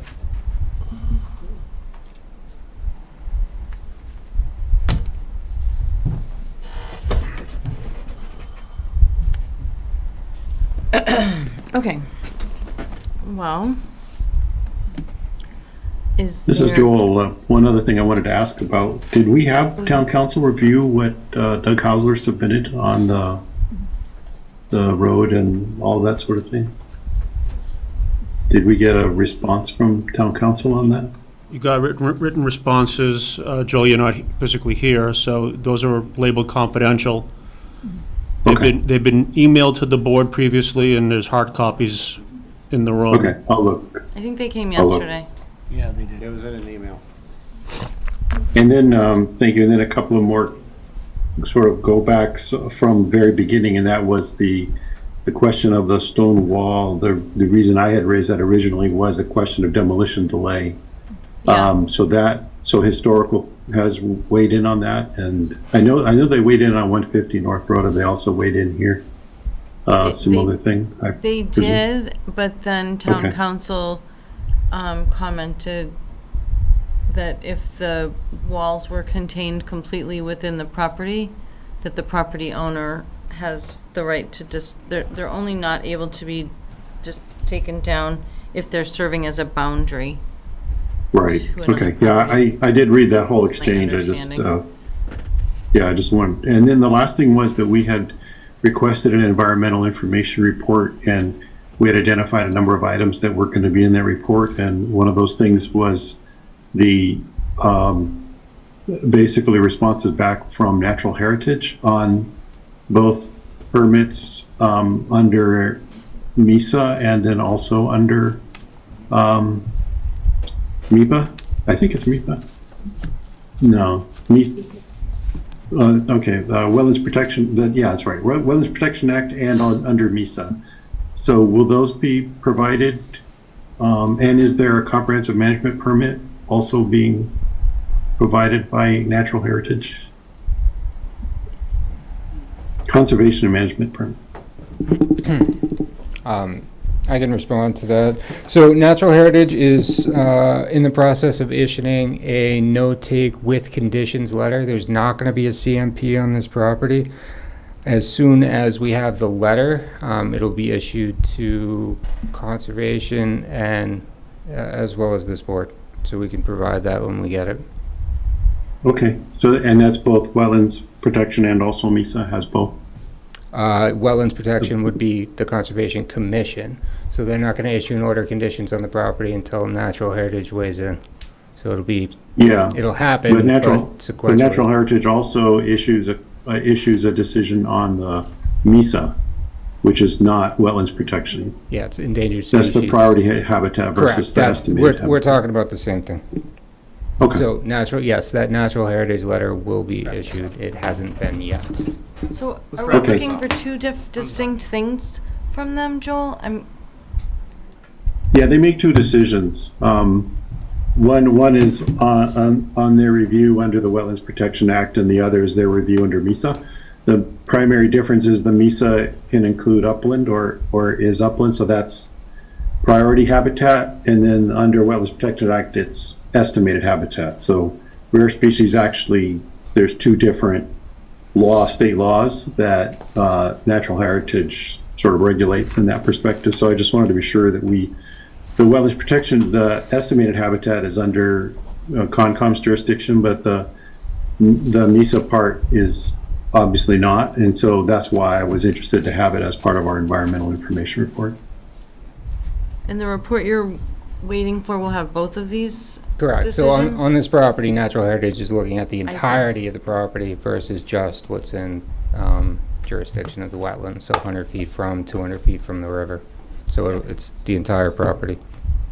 Did they give any reason why they were not issuing a conservation management permit? Because they did on 243 River Neck and also on what was then 71 River Neck, but now is Collins Circle.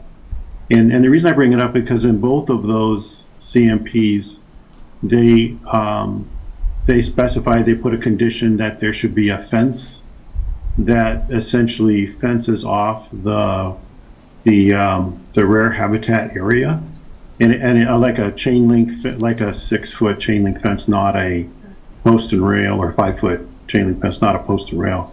And so that's why I was asking the question as to whether there was going to be a similar restriction on this in their decision on this property.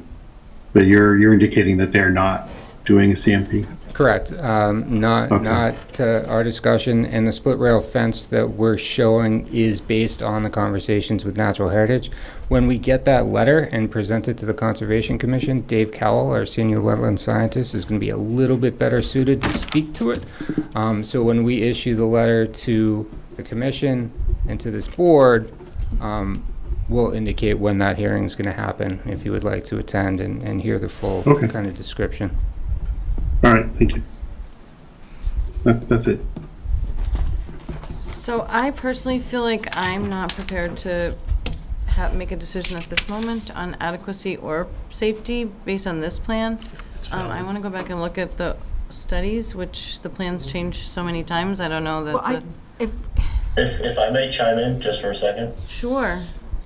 Yes, so Michael Faber, I'm the applicant. I just wanted to briefly address a couple of items that we're still kind of debating what's going on with the traffic study. The traffic study was conducted with a proposed 12-unit subdivision. We've almost cut that in half, so we are still kind of going with data. I think we should understand and respect the fact that the impact to the neighborhood and the community is half of what the study that was put forth showed. And in addition to that, the study was incredibly robust, probably 3 or 4 times more expensive than what a traditional traffic study would be required for a neighborhood. So I just want to put those things in. The project has dramatically shrunk in size. Secondly, I think if the board may kind of control the abutters and the harmful accusations of who we are as people and what our character is and what our intention with the property, I think just from a respectful standpoint, I would encourage the board to just take a little bit of control there and keep things professional. And regarding the authorization and whether or not this application is valid, I have been working on this project since 2020 with Kimberly Oberhauser, and many of you may know her. Her tragic death happened later in the year of 2020. I received authorization from her. A year or 2 went by and the estate was getting set up. We revised the purchase and sales agreement. Garrett Oberhauser executed that, and we've gotten executed approval from Garrett Oberhauser as well. Every bit of work that's been done on that, engineering, water samples, phase 1 environmental, we've gotten approvals from Garrett the entire way. I have multiple phone calls with him, on a monthly basis. He's up to speed with what's going on. We also have just notified Garrett of the findings that we had on the property, and he's been working now with our LSP to record the documentation to DES. So we're not trying to hide anything. We were going under the advisement of our LSP that since Garrett did not contract him, he was not responsible to file it. There's still some gray matter there. Regardless of that, he's proceeding and filing things accordingly. So we are making every effort, jumping through every hoop, not trying to conceal anything. We're trying to improve the neighborhood, widen the road. We've reduced density. We've come at you with multiple plans, and I think we're trying to put our best foot forward. So I just want to make a couple of those things clear. Traffic studies outdated. I think it still worked at 12. Right now we've got 7. And again, if we can keep the temperature down to a professional level, I just ask that of the board. Thank you. Perfect. Thank you, Michael. I need to respond to that traffic comment. While that is correct, that is an older traffic study. When that first was being proposed, I proposed holding off on the traffic study until the plans were more definitive. And the answer I got was no. Anything we find in this traffic study is still going to be applicable regardless of the size. So I want to make that perfectly clear that I proposed we hold off on the traffic study until the size and configuration were more definitive. And the answer was no. The traffic study wanted to go forward. Okay. So that's the traffic study we're using. All right, so let's try to wrap this up. So what is the applicant asking us to do tonight? So when we had begun, what we were looking for was an indication on the two waivers that the board has not weighed in on. So that's the 22 feet and the cul-de-sac turnaround, and commentary on the Hildreth Street widening. Have we all heard enough about this, or? I think we've heard enough. One question I have is, does the applicant have an idea of what the board is wanting? I'm not even sure I know what the board is wanting, but do we need to communicate No, clearly? this is it. They came to us with their plan, so. Right? Am I right? They just presented. Yep. They presented. Okay, we're ready. Make a motion. So should we close the public hearing? I would move that we close the public hearing. Well, are we talking close, or are we talking continuance? There's no reason to continue. You may be right. They want us to vote on this, so that's what they want. They Just want ask to them. They want us to vote on the waivers. Mr. Spickler, we didn't ask you to close. We asked you to give us feedback on the request for the two waivers. That's all we've asked for. There's 4 waivers, right? 4 waivers. 2 of them we've already. There's 4 total, some which, I'm So we sorry. should vote on the 4 waivers and then give them that direction. Well, They want, they want, they just want, they don't want, they want a straw No, poll. do a formal, No, let's just do a vote. formal vote on the 4 waivers. Can we vote on it piecemeal like that without voting on the whole We'll give them a set? straw poll, that's fine. You want a straw poll? I don't know. I don't know what the appropriate procedure. We'll take a straw poll. I'm a little confused. Otherwise, I'm confused too. I thought we would like either close it or do a We're straw just poll. closing the hearing and voting on the project, aren't we? I That's- thought that was what you were asking for. I don't really feel like I'm ready to vote on the project yet. Right, that's what I would have expected. Yeah. The other members are. I guess that for me, an important thing to know is whether the applicant is willing to widen Hildreth with a sidewalk. That to me would be a big factor, I would think, in our thinking about, because it is related by construction cost, to the things that they're asking for, so. Well, I I think would they've think that's said something they we can't want comment there. on that yet. They have to talk to the applicant. Isn't he on the line? He's right there, the owner's right there. Right, He just said he was the with all owner. due respect, we're not going to have attorney-client privilege communications done on a public meeting. Well, he We'll- was just advising us how to run our meeting. Why can't we? he ask- just- No, he's dead on. Who's dead on? He's dead on? Yeah, there's an attorney-client problem here. That's fine. All right, so we're not closing public? Let's not vote on anything All then. right, so then we'll continue. Do you want a straw poll or? If we get a straw poll on the waivers, so we get a sense, Yeah. and to the extent there is any flexibility in that straw poll, we'd appreciate it. That's feedback for us. Okay. All right, I'll take a motion to, You don't need a motion You don't for a need a straw motion, you just poll. need to do the straw poll. all right, So review the 4 waivers. Do Yep, one go ahead. waiver at a time. so let's do the at a first time. one is the, to go back so many pages. Reduce the width from 40 to 34. This is of the right-of-way.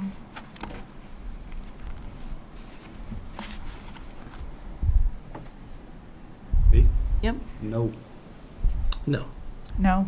No. Yes. No. I guess I'm a no. The second one is reduce the pavement width, 22 to 20. No. No. No. No. Yes. No. I'm a no. Third one is the Hammerhead See no trouble with that. instead of a cul-de-sac. Yes. I'm a yes on that. No. Yes. I'm a yes on that. No. I'm a yes on that. And then the last one is the signage, is that right? That there's no parking within the Hammerhead, or did I write that? Sidewalk. Oh, the sidewalks. Sidewalk on the one side. All right, sidewalk on the north side. I want a sidewalk on the north side, whatever vote that is. Okay, so you're a yes. Yes. I'm a yes. Anita? No. So it's only one sidewalk, not to Right. completely eliminate all sidewalks. No, not two. He's No, we're he's not- we just have- asking Keep for the a one, waiver for okay, one. so yes. Yes. Yes. And I'm a yes. Okay. So now, can we continue the public hearing? I'll take a motion. We continue the public hearing. When's the best, September want to 11th. go for the next meeting? 9/11 if they're prepared to. Well, fast. Brian, do you want to do it 9/11 or the subsequent meeting? 9/11. Okay, 9/11 it is. Second. So we need an answer back about the sidewalk. I guess we need an indication of what the plan would be like without those two waivers. And then also we need, we need, well, that's the first thing. We need information of whether they'll build the sidewalk. What else about Hildreth Street? I think that's what we Well, I would need. like to have a traffic, I mean, after we get the plans, I'd like to revisit the traffic on that. Of course, All of that. Like, we have, course. once we have that, but I don't think we need that from them. no, no, at no, this no, moment. not for the We night. also need town council's opinion on We need those town council's two- opinion about Like two waivers. things that we asked for already. You also, I may suggest, want to either reread council's memo or engage with council as to how to handle Hildreth's improvements. Because I don't get the impression it's a position of being able to dictate. Yeah, it's the highway department, right? Kinda. Right, no, I know, Yeah, that needs to be clarified. That should have been clarified tonight. How? Whether the board's in a legal position to dictate or whether it is a discussion. Is he still on? well, right. We can request.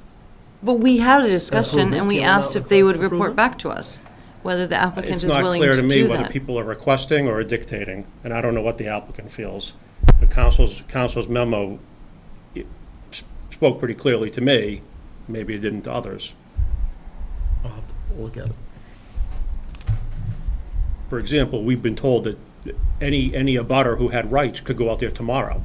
They don't need planning board approval. Okay, that's fine. That's all I'm asking. That's all This I ask. particular applicant needs planning board approval because it's associated with a So it's a definitive little- subdivision. So it's a little more nuanced. Yeah, to the point where you need to engage with council. Just who's to say that just because you dictate sidewalks, that's the legal. We didn't Right, dictate so when it. we I'd engage like to with know if they're council, I willing don't- to There was do no it. dictation. Not I would publicly. like to know if they're willing to do Is it a it. public engagement with the town council, or is this a private one? I don't don't know. understand. I don't know. He's Okay. online right now. No, but we're not waiving attorney-client privilege This is either. not You something need to to do engage in a with public forum. your council as to. I thought town council was still with us tonight. Council's with He's us. not gonna comment on it at this moment now, so we're gonna Okay, so shelve it it. can't be commented Okay. on now. That's all I needed to know. You need to close it. You took motions. We You didn't continued. ask for, you didn't, Okay, you didn't ask for a vote Vote. for the board to continue. So we're Right. still discussing it. okay. So now we need to make a motion again. We did the waivers. You now did the what? motion to continue. It was Raised Beck, seconded by Anita. Yeah. Has not been All in voted favor? yet. All in All favor? Aye. Aye. All done. Thank you. Thank you. Okay. Oh, dear.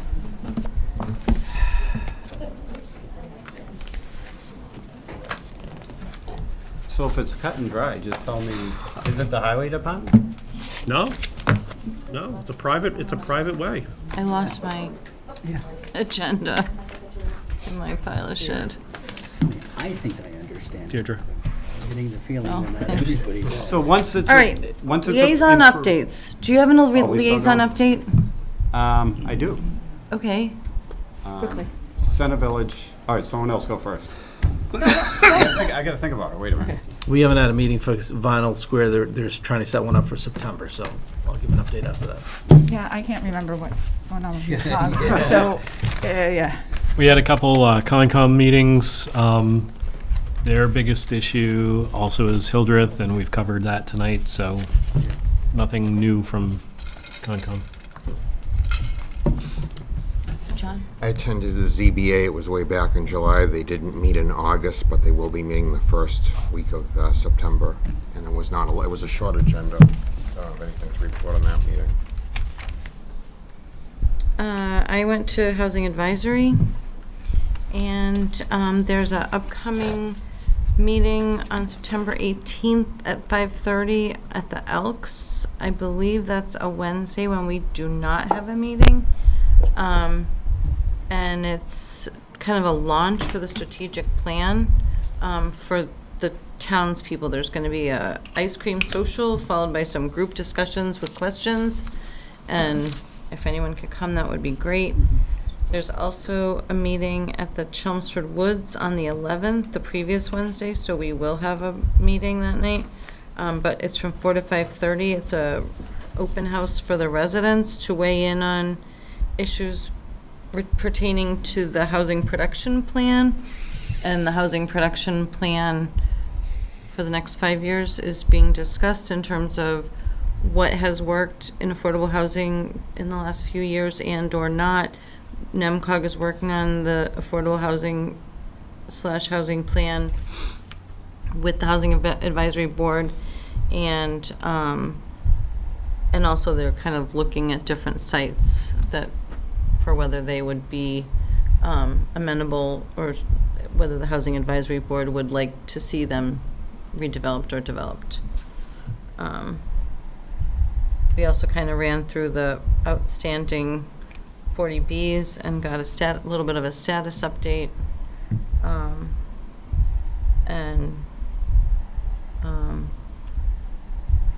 There, a lot of them are just still in the pipe. Several of them are still in the pipeline with unknown.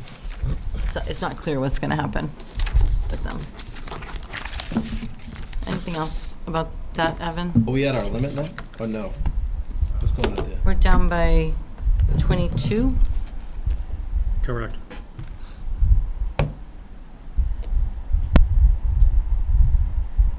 There's probably potentially 8, 13, 8 at Meeting House, 5 at Morrow's is 13. Are the ones for UMass West in their numbers? Nope, that would be the 6 for Trammell Crow. The 6, right, so that would be 8 plus 5 plus 6 is 14, 19. And then the Crosby Lane one, they're changing the plan and then trying to move forward. Yep, it's all chasing the clock. I'll take a motion, I think. Sorry. Oh, sorry. Annual goals and objectives. Oh, yeah, we have, We do the housing bill EDU. at a different time. Yep. Thank you. And we just have minutes to. We have minutes. Everyone look at the minutes? Yep. Take a motion. Move to approve the July 10th, 2024 minutes. Second. All in favor? Aye. Change? I make a No? motion to adjourn the Yeah, meeting. program's doing a good job. Second. Aye. All in favor? Aye. See you later. Good night.